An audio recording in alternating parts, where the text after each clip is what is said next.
ಮೊದಲನೇದಾಗಿ ಸರ್, ನಿಮ್ಮ ಬಗ್ಗೆ ನೀವೇ ಹೇಳಿ ನನಗಿಂತ. ನಿಮ್ಗೆ ಯಕ್ಷಗಾನದ ಬಗ್ಗೆ ಹೇಗೆ ಒಲವು ಬಂತು, ಅದೇ ತರ ನಿಮ್ಮ ಫ್ಯಾಮಿಲಿಯವರು ಯಾವ ರೀತಿ ಇದರಲ್ಲಿ ಜೊತೆಯಾಗಿದ್ದಾರೆ ನಿಮ್ಮ ಜೊತೆಯಲ್ಲಿ, ಆಮೇಲೆ ಈಗ ನೀವು ಯಾವ ರೀತಿ ತರಗತಿಗಳನ್ನ ಅಲ್ಲಿ ಮಾಡ್ತಾ ಇದ್ದೀರಿ ಮತ್ತೆ ಭಾಗವತಿಕೆ ಮಾಡ್ತಾ ಇದ್ದೀರಿ, ಅದ್ರ ಬಗ್ಗೆ ಸ್ವಲ್ಪ ಹೇಳ್ತೀರಾ?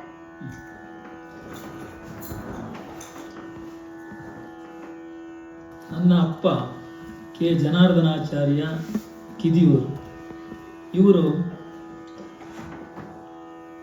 ಒಳ್ಳೆಯ ತಬಲಾ ವಾದಕರು ಮತ್ತೆ ಯಕ್ಷಗಾನದ ಮದ್ಲೆಯನ್ನು ಚೆನ್ನಾಗಿ ನುಡಿಸ್ತಾ ಇದ್ರು. ಮಲ್ಪೆ ಶಂಕರನಾರಾಯಣ ಸಾಮ್ಗ ಮತ್ತೆ ಮಲ್ಪೆ ರಾಮದಾಸ್ ಸಾಮ್ಗ ಇವರು ಹರಿಕತೆಗಳನ್ನು ಮಾಡ್ತಾ ಇದ್ರು. ಅವರಿಗೆ ಹರಿಕತೆಗೆ ತಬಲೆಗೆ ನಮ್ಮ ಅಪ್ಪನೇ ಆಗ್ಬೇಕು, ಅವರಿಗೆ ಇಬ್ಬರಿಗೆ ಸಹ. ಹಾಗಾಗಿ ಅವರು ತಬಲೆಗೆಲ್ಲ ಹೋಗ್ತಾ ಇದ್ರು ಹರಿಕತೆಗೆ. ಹತ್ತಿರದಲ್ಲಿ ಹರಿಕತೆ ಆದಾಗ ನಮ್ಮನ್ನೆಲ್ಲ ಕರ್ಕೊಂಡು ಹೋಗ್ತಾ ಇದ್ರು, ನಾವು ಅದನ್ನೆಲ್ಲ ಕೇಳ್ತಾ ಇದ್ದೆವು. ಮತ್ತೆ ಅಪ್ಪ ಮದ್ಲೆಲೆ ಬಾರಿಸಿದ್ರು ಯಕ್ಷಗಾನದ್ದು. ಅಂಬಲ್ಪಾಡಿಯಲ್ಲಿ ಶ್ರೀ ಲಕ್ಷ್ಮೀ ಜನಾರ್ದನ ಯಕ್ಷಗಾನ ಕಲಾಮಂಡಳಿ ಎಂಬ ಒಂದು ಸಂಸ್ಥೆಯನ್ನು ಕೆಲವು ಮಂದಿ ಸೇರಿ ಇವರು ಸ್ಥಾಪನೆ ಮಾಡಿದ್ರು. ಅಲ್ಲಿ ಯಕ್ಷಗಾನ ಎಲ್ಲ ಆಗ್ತಾ ಇತ್ತು, ವಾರ್ಷಿಕೋತ್ಸವ ಮತ್ತೆ ಅಲ್ಲದೆ ಬೇರೆ ಕಡೆ ಎಲ್ಲ ಯಕ್ಷಗಾನ ಆಗ್ತಾ ಇತ್ತು. ಆಗ ನಾವು ಸಣ್ಣಿತ್ತು, ನಮ್ಮನ್ನು ಎಲ್ಲ ಕರ್ಕೊಂಡು ಹೋಗ್ತಿದ್ರು ಅದಕ್ಕೆ. ನಾವು ಪೂರ್ತಿ ರಾತ್ರಿ 9 ಗಂಟೆಯಿಂದ ಬೆಳಿಗ್ಗೆ 6 ಗಂಟೆ ತನಕ ಯಕ್ಷಗಾನ ಆಗ್ತಿತ್ತು. ಆ ಸಣ್ಣದ್ರಲ್ಲಿಯೂ ನಾವು ಅದನ್ನು ಪೂರ್ತಿ ನೋಡ್ಕೊಂಡು ಬರ್ತಾ ಇತ್ತು ಬೆಳಿಗಿನ ತನಕ ಕೂತು. ಹಾಗಾಗಿ ನಮಗೆ ಸಹ ಅದರಲ್ಲಿ ಇಂಟ್ರೆಸ್ಟ್ ಆಯಿತು, ವೇಷ ಮಾಡಬೇಕು, ಹೀಗೆ ಹಾಗೆ ಇವರ ಹಾಗೆ ವೇಷ ಮಾಡಬೇಕು, ಭಾಗವತಿಕೆ ಮಾಡಬೇಕು, ಹಾಗೆಲ್ಲ ಮನಸ್ಸಾಗಿ. ಹಾಗೆ ನಾನು 8ನೇ ಕ್ಲಾಸಲ್ಲಿರುವಾಗ ಅಲ್ಲಿ ಶಾಲೆಯಲ್ಲಿ ಮಕ್ಕಳಿಗೆ ಅದು ವಾರ್ಷಿಕೋತ್ಸವಕ್ಕೆ ಯಕ್ಷಗಾನ ಮಾಡುವುದಂತೇಳಿ ಅಲ್ಲಿಯ ಮುಖ್ಯ ಉಪಾಧ್ಯಾಯರು ಒಂದು ಎಲ್ಲ ಸಿದ್ಧತೆ ಮಾಡಿದ್ರು. ಅದಕ್ಕೆ ಕುಣಿತ ಕಲಿಸಿಕೊಡ್ಲಿಕ್ಕೆ ಕೆ ಬಾಬು ಶೆಟ್ಟಿಗಾರ್ ಹೇಳಿ, ಅವರು ಒಳ್ಳೆ ಭಾಗವತರು ಮತ್ತೆ ಸಂಪ್ರದಾಯಬದ್ಧವಾಗಿ ಎಲ್ಲವನ್ನು ತಿಳ್ಕೊಂಡವರು, ಯಕ್ಷಗಾನದ ಮಟ್ಟುಗಳನ್ನೆಲ್ಲ. ಅವರು ಕುಣಿತವನ್ನು ಹೇಳಿಕೊಟ್ರು. ನಾನಾಗ 8ನೇ ಕ್ಲಾಸಲ್ಲಿ, ನನ್ನ ತಮ್ಮ ಸಹ 7ನೇ ಕ್ಲಾಸಲ್ಲಿ ಇದ್ದ. ನಾವೆಲ್ಲ ಅಲ್ಲಿ ಸುರಿಗೆ ಕುಣಿತ ನೃತ್ಯ ಸಪ್ತತಾಳದ್ದು, ನಂತರ ಪ್ರಸಂಗ ನಿರ್ಧಾರ ಮಾಡಿ, ಲವಕುಶ ಕಾಳಗ ಪ್ರಸಂಗ ನಿರ್ಧಾರ ಮಾಡಿ ವಾರ್ಷಿಕೋತ್ಸವಕ್ಕೆ ಪ್ರಸಂಗ ಆಯಿತು. ಅದರಲ್ಲಿ ನಾನು ಮತ್ತೆ ನನ್ನ ತಮ್ಮ KJ ಕೃಷ್ಣ ನಾವು ಲವಕುಶ ಮಾಡಿದ್ದು. ಅಲ್ಲಿಂದ ನಮ್ಮದು ವೇಷ ಪ್ರಾರಂಭ ಆದ್ದು ಯಕ್ಷಗಾನ. ಹೌದೌದು, ನಾವು ವೇಷದಿಂದ ಪ್ರಾರಂಭ ಮಾಡಿದ್ದು. ಅದೇ ಈಗ ವೇಷ ಮಾಡೋದಿಲ್ಲ, ಮುಂಚೆ ಮಾಡಿದೆ. ಅದೇ ಅಂಬಲ್ಪಾಡಿ ಸಂಘದಲ್ಲಿ ತುಂಬ ಪ್ರಸಂಗ ಆಗ್ತಾ ಇತ್ತು, ಆಗ ವೇಷ ಮಾಡ್ತಾ ಇದ್ದೆ ಅಲ್ಲಿ. ಮತ್ತೆ ಚೆಂಡೆ ಮತ್ತೆ ಮೊದಲೇ ಹೇಳಿಕೊಡುವ ಕ್ಲಾಸ್ ಶುರುವಾಯಿತು ಅಂಬಲ್ಪಾಡಿಯಲ್ಲಿ. ಆಗ ಖ್ಯಾತ ಚೆಂಡೆ ವಾದಕರು ಅವರು ಮೇಳದಲ್ಲಿದ್ದವರು, ಮತ್ತೆ ಅವರ ಚೆಂಡೆಯ ಪೆಟ್ಟು ಈಗಲೂ ಯಾರಲ್ಲೂ ಇಲ್ಲ. ಅದನ್ನು ನಾವು ಅವರಿಂದ ಅಭ್ಯಾಸ ಮಾಡಿದ್ದೇವೆ. ನನ್ನ ತಮ್ಮ KJ ಕೃಷ್ಣನ ಹತ್ರ ಅವರ ನಿಜ ಪೆಟ್ಟುಗಳು, ಕೆಮ್ಮಣ್ಣ ಆನಂದರ ನಿಜ ಪೆಟ್ಟುಗಳು ನನ್ನ ತಮ್ಮನ ಕೃಷ್ಣನ ಚೆಂಡೆಯಲ್ಲಿ ಉಂಟು.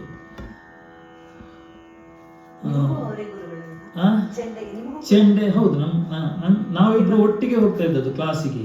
ಕೆಮ್ಮಣ್ಣು ಆನಂದರ ಹೌದು, ಒಳ್ಳೆ ಚೆಂಡೆ ವಾದಕರು, ಅವರಲ್ಲಿ ಅಭ್ಯಾಸ ಮಾಡಿದ್ದು. ಮತ್ತೆ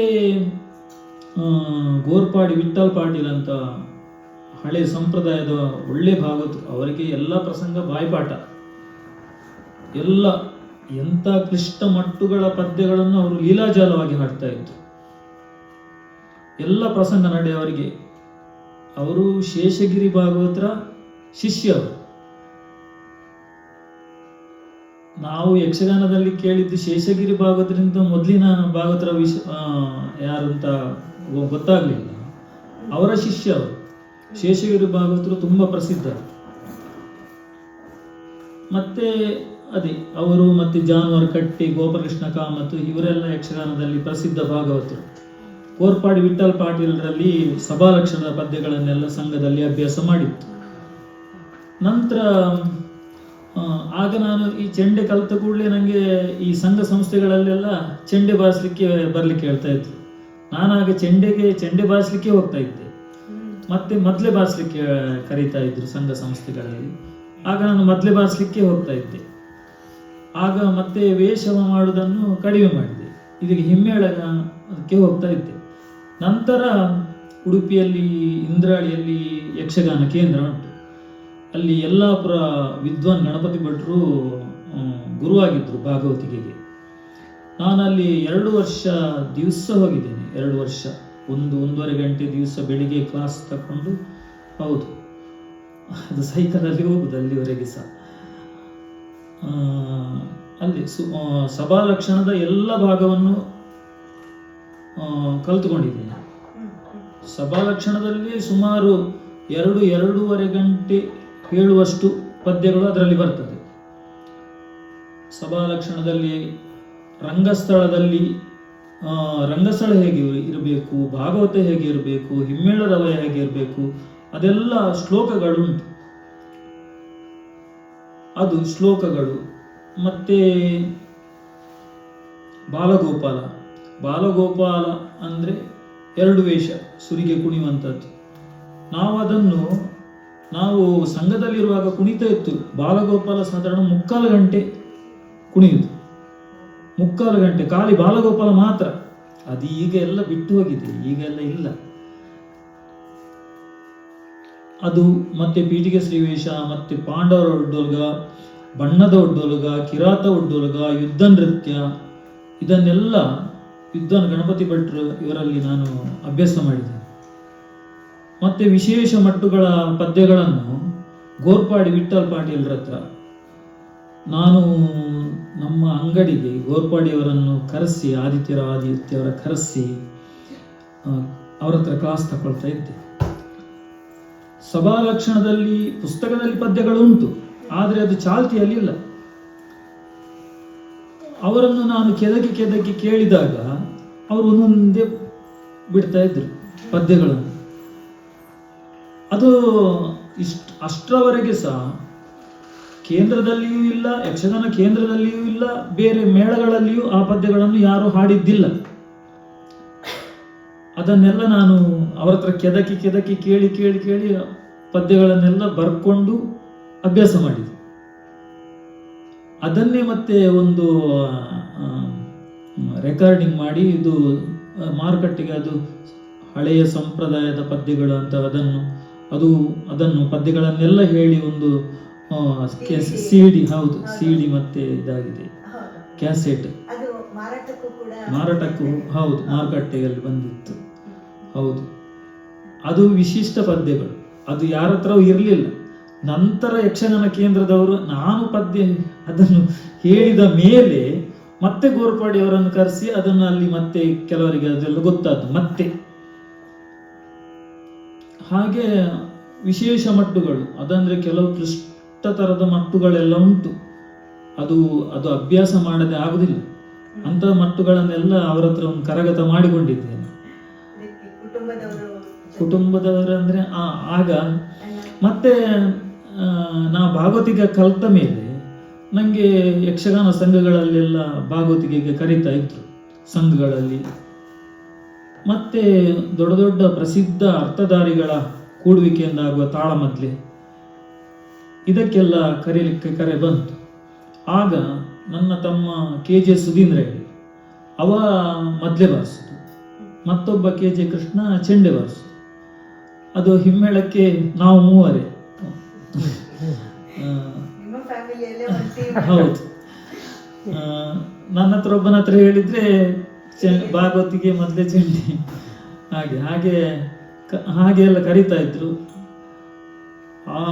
ಆ ನಿಟ್ಟಿನಲ್ಲಿ ಶೇಣಿ ಗೋಪಾಲಕೃಷ್ಣ ಭಟ್ರು, ಮಲ್ಪೆ ರಾಮದಾಸ್ ಸಾಮ್ಗರು, ಪ್ರಭಾಕರ್ ಜೋಶಿ, ಸರ್ಪಂಗಳ ಈಶ್ವರ ಭಟ್ರು, ವಾಸ್ತೇರಂಗ ಭಟ್, ರಾಧಾಕೃಷ್ಣ ಕಲ್ಚಾರ್, ಉಜಿರೆ ಅಶೋಕ ಭಟ್, ಮುಂತಾದ ದೊಡ್ಡ ದೊಡ್ಡ ತೆಕ್ಕಟ್ಟೆ ಆನಂದ ಮಾಸ್ತರ ಮುಂತಾದ ದೊಡ್ಡ ದೊಡ್ಡ ಅರ್ಥಧಾರಿಗಳ ಒಟ್ಟಿಗೆ ನಾವು ಹಿಮ್ಮೇಳ ಮಾಡಿದ್ದೇವೆ. ಅದೊಂದು ಭಾರಿ ಖುಷಿ ಉಂಟು. ಹಾಗೆ ಯಕ್ಷಗಾನದಲ್ಲಿ ಅಂದ್ರೆ ಈ ದೊಡ್ಡ ಮಟ್ಟದವರ ಒಟ್ಟಿಗೆ ಹೋಗುವಾಗ ನಾವು ಕಲೀಲೇಬೇಕಾಗ್ತದೆ.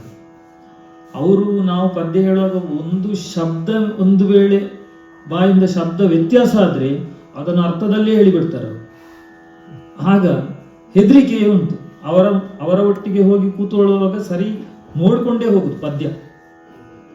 ಪದ್ಯ ಮಟ್ಟುಗಳನ್ನೆಲ್ಲ ಸರಿ ಅಭ್ಯಾಸ ಮಾಡಿಕೊಂಡೇ ಹೋಗುದು. ಹಾಗಾಗಿ ಹೆಚ್ಚಿನ ಪ್ರಸಂಗಗಳು ಪಾರ್ಥಿಸುಬ್ಬನ ಹೆಚ್ಚಾಗಿ ತಾಳಮದ್ಲೆ ಆಗುದು ಪಾರ್ಥಿಸುಬ್ಬನ ಪ್ರಸಂಗದಿಂದಲೇ ಹೆಚ್ಚಾಗಿ. ಪಾರ್ಥಿಸುಬ್ಬನದ್ದು ಛಂದೋಬದ್ಧವಾದ ಪದ್ಯಗಳು, ಕ್ಲಿಷ್ಟ ಪದ್ಯಗಳು, ಅದನ್ನು ಅಭ್ಯಾಸ ಮಾಡದೆ ಹಾಡ್ಲಿಕ್ಕೂ ಆಗುದಿಲ್ಲ. ಅದು ಈಗ ಪಂಚವಟಿ ಇರ್ಬೋದು, ವಾಲಿವಧೆ ಇರ್ಬೋದು, ಚೂಡಾಮಣಿ ಇದೆಲ್ಲ ಪ್ರಸಂಗಗಳು. ಅದನ್ನು ಸರಿ ಅಭ್ಯಾಸ ಮಾಡಿದರೆ ಮಾತ್ರ ಹಾಡ್ಲಿಕ್ಕಾಗ್ತದೆ, ಇಲ್ಲದಿದ್ರೆ ಸಾಧ್ಯವೇ ಇಲ್ಲ. ಅಂಥ ಪದ್ಯಗಳನ್ನೆಲ್ಲ ಅಂಥ ತಾಳಮದ್ದೆಗಳಲ್ಲೆಲ್ಲ ಭಾಗವಹಿಸಿದ್ದೇನೆ. ಮತ್ತೆ ಕೆಲವರು ಈಗ ಕೊಂಡದ ಕುಳಿಯವರು ಮತ್ತೆ ತೀರ್ಥಹಳ್ಳಿ ಗೋಪಾಲಾಚಾರ್ಯರು, ಚಿಟ್ಟಾಣಿಯವರಿಗೂ ಪದ್ಯ ಹೇಳಿದ್ದೇನೆ. ಮತ್ತೆ ಜಲವಳ್ಳಿ ವೆಂಕಟೇಶ್ವರಿಗೂ ಪದ್ಯ ಹೇಳಿದ್ದೇನೆ. ಹಾಗೆ ಪ್ರಸಿದ್ಧರು ಬಳಕೂರು ಕೃಷ್ಣಯ್ಯಾಜಿ ಪ್ರಸಿದ್ಧರು, ಯಲಗುಪ್ಪ, ಶಶಿಕಾಂತ್ ಶೆಟ್ಟಿ ಎಲ್ಲ ಹೆಚ್ಚಿನ ಒಳ್ಳೆ ಕಲಾವಿದರಿಗೆ ನಾವು ಮಾಡಿದ್ದೇವೆ, ನಾವು ಮೂವರು. ಹಾಗೆ ಮತ್ತೆ ನಮ್ಮ ಮನೆಯಲ್ಲಿ ಎಲ್ಲರೂ ಸಪೋರ್ಟ್. ಹೌದು, ಮಗ ನನಗೆ 2-3 ಮಕ್ಕಳು, 2 ಹುಡುಗಿಯರು. ಅವರಿಗೆ ಕುಣಿತ ಎಲ್ಲ ಗೊತ್ತುಂಟು. ಅವರು ಸಣ್ಣದಿರುವಾಗ ಯಕ್ಷಗಾನ ಎಲ್ಲ ಮಾಡಿದ್ದಾರೆ, ವೇಷ ಎಲ್ಲ ಮಾಡಿದ್ದಾರೆ. ಮಗ ಅವ 3ನೇ ವರ್ಷದಲ್ಲಿರುವಾಗಲೇ ಶುರು ಮಾಡಿದ್ದವ ಕುಣಿಲಿಕ್ಕೆ. ಅವ ನನ್ನನ್ನು ಬಿಡುತ್ತಿರಲಿಲ್ಲ. ನಾನು ಯಕ್ಷಗಾನಕ್ಕೆ ಹೊರಟಾಗ ನನ್ನ ಹಿಂದೆ ಬಿಡುವುದೇ ಇಲ್ಲ. ರಾತ್ರಿ ಹೋದ್ರು ಬಿಡುದೇ ಇಲ್ಲ. ಹಠ ಮಾಡಿ ಮತ್ತೆ ಉಪ ಇಲ್ಲದೆ ಕರ್ಕೊಂಡು ಹೋಗುದ. ರಾತ್ರಿ ರಂಗಸ್ಥಳದಲ್ಲಿ ಕೂತ್ರೆ ಅವನನ್ನು ಕರ್ಕೊಂಡು ಹೋಗಿ ಅವನನ್ನು ನೋಡುದು ಯಾರು? ಅವನು ಎದುರಲ್ಲಿ ಕೂತ್ಕೋ ಹೇಳುದು ನಾನು. ಅವ ಉಂಟಲ್ಲ, ಅವ ಚೌಕಿ ಹೋಗುದು. ಇಲ್ಲಿ ರಂಗಸ್ಥಳದಲ್ಲಿ ನಾವು ಪದ್ಯ ಹಾಡ್ತಾ ಇರ್ತೇವಲ್ಲ, ಇವ ಹೋಗಿ ಚೌಕಿಯಲ್ಲಿ ಕುಣಿಯುದು.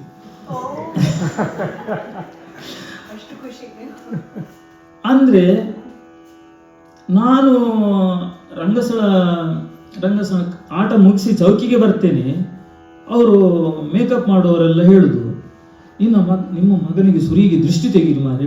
ಇವರು ಯಾಕೆ ಹೇಳ್ತಾ ಇದ್ದಾರೆ ನಂಗೆ ಗೊತ್ತಿಲ್ಲ. ಇವ ಮತ್ತೆ ನೋಡುವಾಗ ನಾವಿಲ್ಲಿ ಪದ್ಯ ಹೇಳುವಾಗ ಇವ ಚೌಕಿಯಲ್ಲಿ ಕುಣಿತಾ ಇರುದು, ಅಲ್ಲಿ ಗದೆ ಖಡ್ಗ ಎಲ್ಲ ಇಟ್ಕೊಂಡು. ಅಷ್ಟು ಅವನದ್ದು. ಹಾಗಾಗಿ ಅವ ಭಾಗವತಿಗೆ ಸಹ ಮಾಡ್ತಾನೆ, ಮೊದಲೇ ಸಹ ಬಾರಿಸ್ತಾನೆ, ಚೆಂಡೆ ಸಹ ಬಾರಿಸ್ತಾನೆ,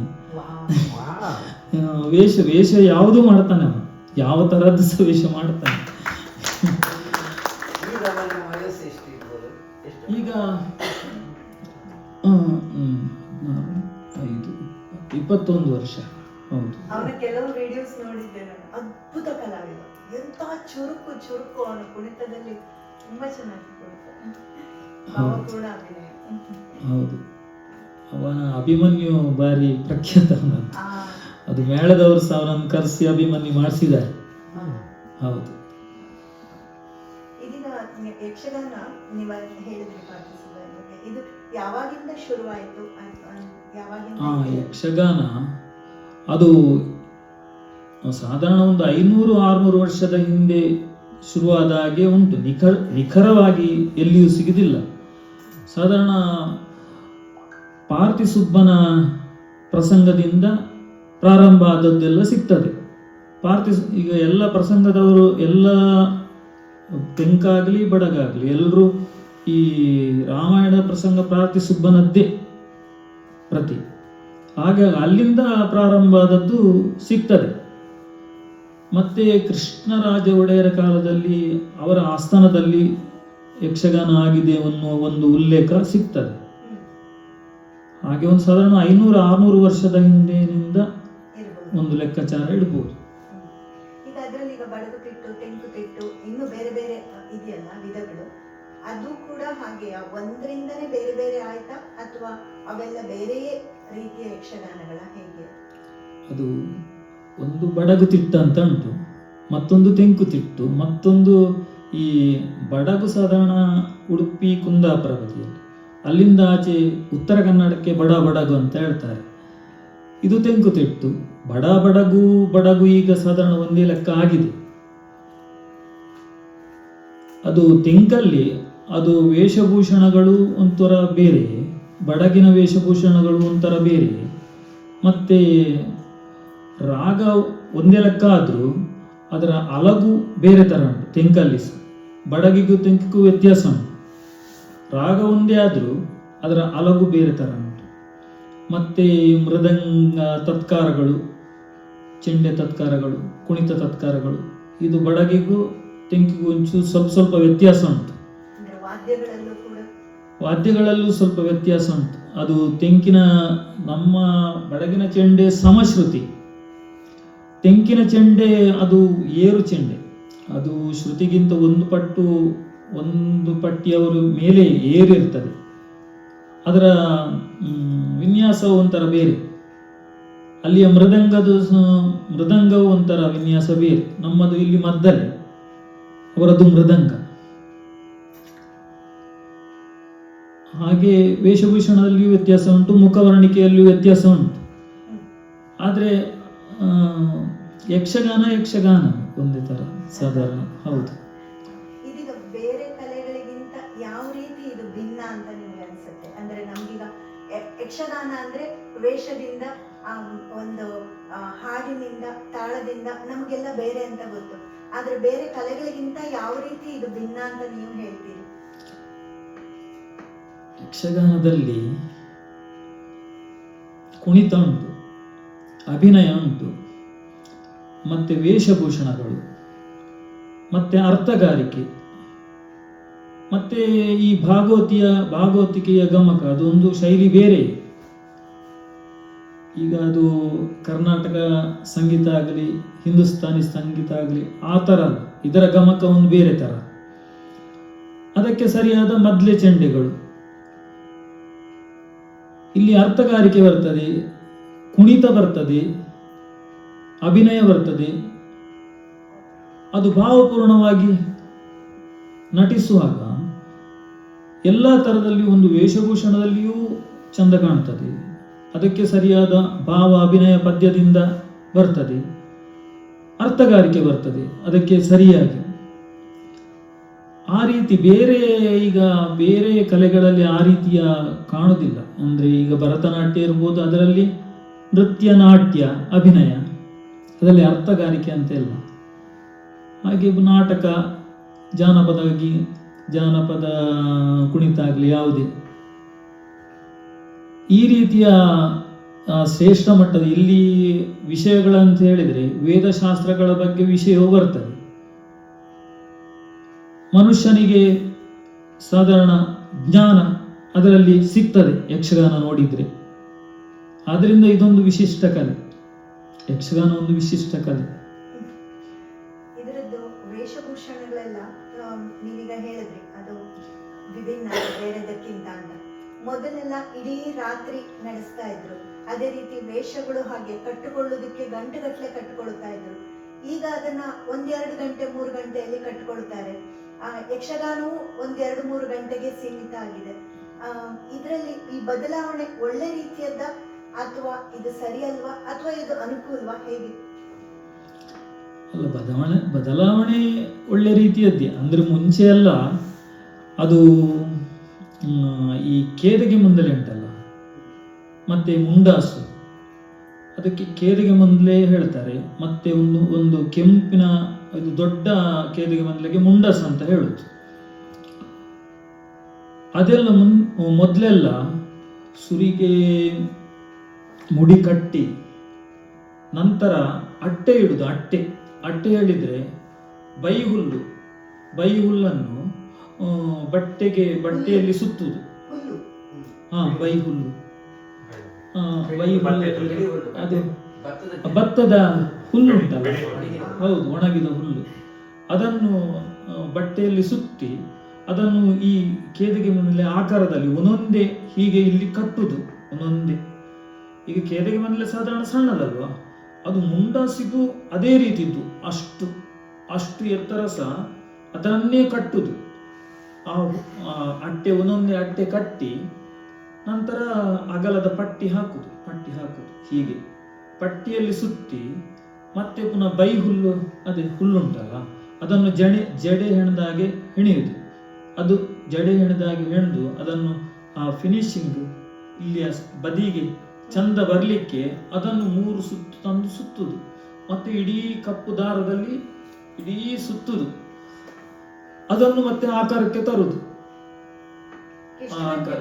ಅದು ಕಟ್ಲಿಕ್ಕೆ ಅದನ್ನೇ ಕಟ್ಲಿಕ್ಕೆ ಸಾಧಾರಣ 1 ಗಂಟೆ ಬೇಕು. ಅದನ್ನು ಕಟ್ಟಿ ಮತ್ತೆ ವೇಷಭೂಷಣ ಎಲ್ಲ ಮಾಡಿ ಅದು ಮತ್ತೆ ಆ ಭಾರ ಹೌದು ಸುಮಾರು 4 kg ಇರ್ಬೋದು. ಮತ್ತೆ ಮುಂಡಾಸಿದ್ದು ಸ್ವಲ್ಪ ಜಾಸ್ತಿ ಆಗ್ತದೆ, ಇದು ಸಾಧಾರಣ ಸಣ್ಣದು ಬರ್ತದಲ್ಲ. ಮತ್ತೆ ದೊಡ್ಡ ದೊಡ್ಡ ಮುಂಡಾಸು ಎಲ್ಲ, ಈಗ ಕರ್ಣಾರ್ಜುನ ಪ್ರಸಂಗ ಆದ್ರೆ ಕರ್ಣನಿಗೆ ಮುಂಡಾಸು, ಶಲ್ಯನಿಗೆ ಕೆಂಪು ಮುಂಡಾಸು, ಕರ್ಣನಿಗೆ ಕಪ್ಪು ಮುಂಡಾಸು, ಅರ್ಜುನನಿಗೆ ಕೇದಿಗೆ ಮುಂದೆ ಅಂದ್ರೆ ಸಣ್ಣದು. ಹಾಗೆ ಮುಂಡಾಸು ಅದು 4-5 kg ಜಾಸ್ತಿ ಇರ್ತದೆ. ಅದನ್ನೆಲ್ಲ ಕಟ್ಟಿಕೊಂಡು ಅದು ಖಾಲಿ ದಾರ ಅಲ್ಲ, ಮತ್ತೆ ಅದು ಮುಡಿ ಕಟ್ಟಿದ ಬಟ್ಟೆಯನ್ನು ಅದಕ್ಕೆ ಸುತ್ತಿ ಪುನಃ ಜರಿಗೋಟು, ಹಳದಿ ಕೋಟು, ಕೆಂಪು ಕೋಟು ಸುತ್ತುದು. ಈಗ ಅದೆಲ್ಲ ಥರ್ಮಾಕೂಲಲ್ಲಿ ಆ ಆಕಾರ ಮಾಡಿ ಅದು ರೆಡಿಯಾಗಿ ಬರ್ತದೆ. ಅದು ಒಂದು ಲೆಕ್ಕದಲ್ಲಿ ಒಳ್ಳೇದೇ ಅಂತ ಅನಿಸ್ತದೆ. ಅಷ್ಟು ಹೊತ್ತು ಎಲ್ಲ ಮಾತ್ರ ಅದು ಮುಂಚಿನ ಕೆಲವು ಇದಕ್ಕೆ ಅದು ಭಾರವೇ, ಅದು ಗಾಂಭೀರ್ಯ ಬರಬೇಕಾದ್ರೆ ಸ್ವಲ್ಪ ತಲೆಯಲ್ಲಿ ಭಾರ ಇದ್ರೆ ಸ್ವಲ್ಪ ಗಾಂಭೀರ್ಯ ಬರ್ತದೆ, ಇಲ್ಲಿದ್ರೆ ಸ್ವಲ್ಪ ಎಂತ ಆಗ್ತದೆ ಹೇಳಿದ್ರೆ, ಕೆಲವರು ಕೇದಿಗೆ ಮುಂದೆ ಹೀಗೆ ನೆಲಕ್ಕೆ ತಾಗಿಸಿದ್ದು ಅಭಿನಯ ಎಲ್ಲಿವರೆಗೆ ಹೋಗಿದ್ದೆ ಹೇಳಿದ್ರೆ ಕೇದಿಗೆ ಮುಂದೆ ನೆಲಕ್ಕೆ ತಾಗಿಸಿ, ಆ ಅಟ್ಟೆ ಕಟ್ಟಿದ್ರೆ ಅವ್ರು ನೆಲಕ್ಕೆ ತಾಗಿಸಿದ್ರೆ ಆಗುದಿಲ್ಲ. ಹೌದು, ಅದೇ ಅದು ಒಂದು ಲೆಕ್ಕದಲ್ಲಿ ಒಳ್ಳೇದೇ, ಬೇಗ ವೇಷ ಮಾಡ್ಕೊಳ್ಳಿಕ್ಕೆ ಆಗ್ತದೆ. ಮತ್ತೆ ಅದೇ ನಾವು ಸಂಧಿರೋಗ ಬಾಲಗೋಪಾಲಕ್ಕೆ ನಾವು ಸುರಿಗೆ ವೇಷ ಮಾಡುದು. ಯಾವುದು? ಅಟ್ಟೆ ಕಟ್ಟಿ ಬಾಲಗೋಪಾಲ ಮಾಡಿ ಮತ್ತೆ ಬೆಳಗಿನ ತನಕ ಯಕ್ಷಗಾನ ಇರ್ತವಲ್ಲ, ಬೇರೆ ಬೇರೆ ಪ್ರಸಂಗ, ಅದರಲ್ಲಿ ಎಷ್ಟು ಯುದ್ಧ ಬರ್ತದೆ, ಯುದ್ಧದ ಪಡೆಗೆ ಹೋಗುದು, ಯುದ್ಧಕ್ಕೆ ಬೆಳಿಗಿನ ತನಕ ಸಹ ಎಷ್ಟು ಪಡೆ ಅಂತ ಅದಕ್ಕೆ ಯುದ್ಧ ಮಾಡುದು, ಬೆಳಿಗ್ಗೆ ಆಟ ಮುಗ್ದ ಕೂಡಲೇ ತೆಗೆಯುವುದು. ಈಗ ಯಾರು ಮಾಡ್ಲಿಕ್ಕಿಲ್ಲ ಅದನ್ನು. ಹೌದು, ಈಗ ಥರ್ಮಾಕೋಲಿದ್ದೇ ಕಟ್ಟಿದ್ರೆ ನೋವಂತೇಳಿ ಇದು ಮಾಡ್ತಾರೆ. ಹೌದು, ಆಗ ಅಷ್ಟು ಕಷ್ಟ ಇತ್ತು ಒಂದು ಯಕ್ಷಗಾನ ಕಲಿಬೇಕಾದ್ರೆ. ನಾವು ಕಲಿಯುವಾಗ ಉಂಟಲ್ಲ, ಕಲಿಸುವವರು ಬರೋದು ರಾತ್ರಿ 11 ಗಂಟೆ ಮೇಲೆ 3 ಗಂಟೆ ತನಕ ಟ್ರಯಲ್, ರಾತ್ರಿ 3 ಗಂಟೆ ಮೇಲೆ ಮತ್ತೆ ಮನೆಗೆ ಹೋಗುದು.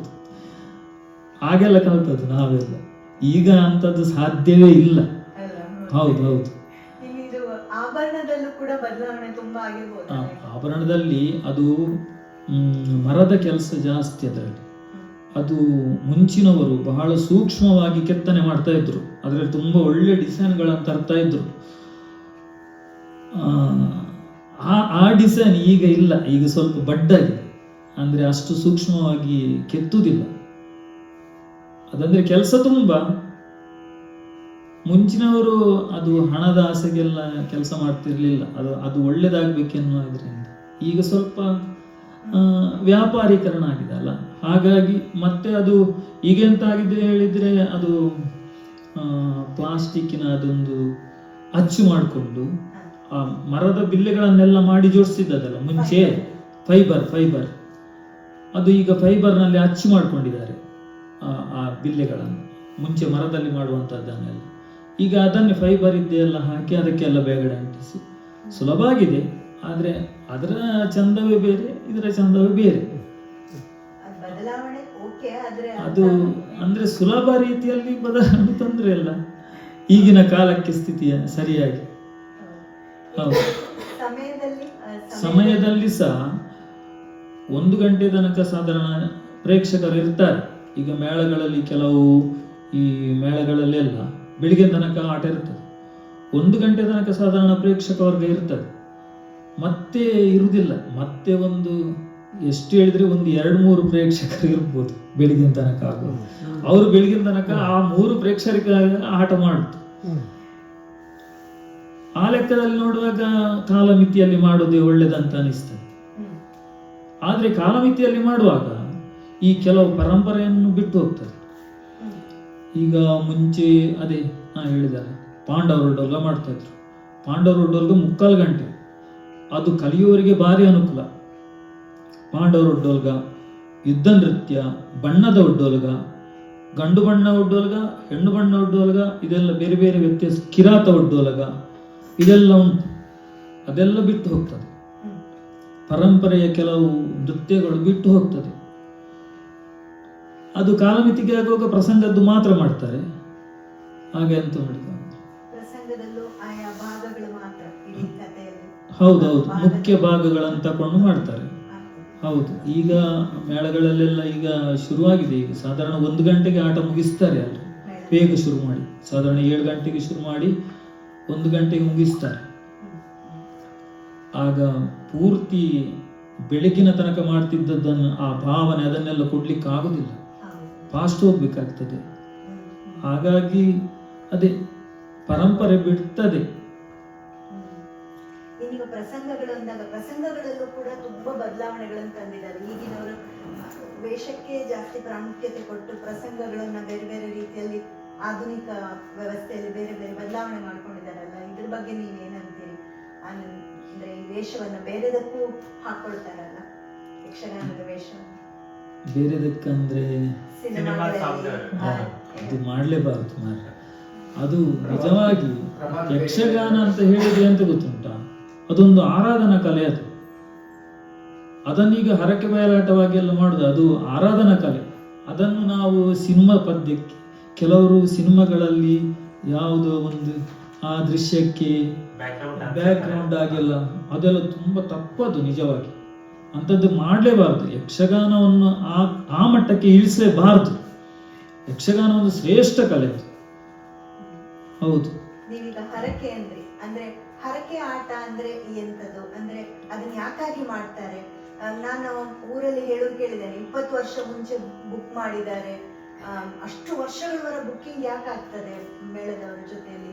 ಅಂದ್ರೆ ಹರಕೆದು ಆ ಒಂದು ಸ್ಪೆಷಾಲಿಟಿ ಅದು ಹೇಳಿದ್ರೆ, ಯಕ್ಷಗಾನ ಒಂದು ಶ್ರೇಷ್ಠ ಕಲೆ, ಅದೊಂದು ಆರಾಧನಾ ಕಲೆ.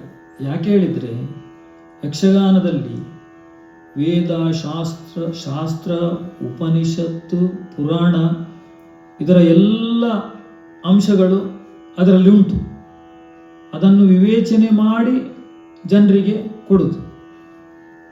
ಈಗ ಒಂದು ಅದ ಹೇಳಿದ್ರೆ, ಒಬ್ರು ಧರ್ಮದಲ್ಲಿ ನಡಬೇಕಾದ್ರೆ ಧರ್ಮ ಯಾವುದು, ಅಧರ್ಮ ಯಾವುದು, ಸತ್ಯ ಯಾವುದು, ಅಸತ್ಯ ಯಾವುದು, ನೀತಿ ಯಾವುದು, ಅನೀತಿ ಯಾವುದು, ಅದೊಂದು ಗೊತ್ತಾಗ್ಬೇಕು. ಧರ್ಮದಲ್ಲಿ ನಡಿಬೇಕು. ಮನುಷ್ಯನಾಗಿ ಹುಟ್ಟಿದ ಮೇಲೆ ಧರ್ಮದಲ್ಲಿಯೇ ನಡಿಬೇಕು. ಆ ವಿಷಯಗಳೆಲ್ಲ ವಿವೇಚಿಸಿ, ಈಗ ನಾವು ಒಂದು ರಾಮಾಯಣ ಪ್ರಸಂಗ ಆದರೆ, ಈಗ ನಾವೀಗ ಅದು ರಾಮಾಯಣ ಮತ್ತೆ ಮಹಾಭಾರತ ಇದೆಲ್ಲ ಪುಣ್ಯ ಕಥಾನಕ ಅಲ್ವಾ? ಆ ಕಥಾನಕಗಳನ್ನು ಜನರಿಗೆ ತೋರಿಸಬೇಕಾದ್ರೆ ಅದರಲ್ಲಿ ಎಲ್ಲ ವಿಷಯ ಬರ್ತದೆ.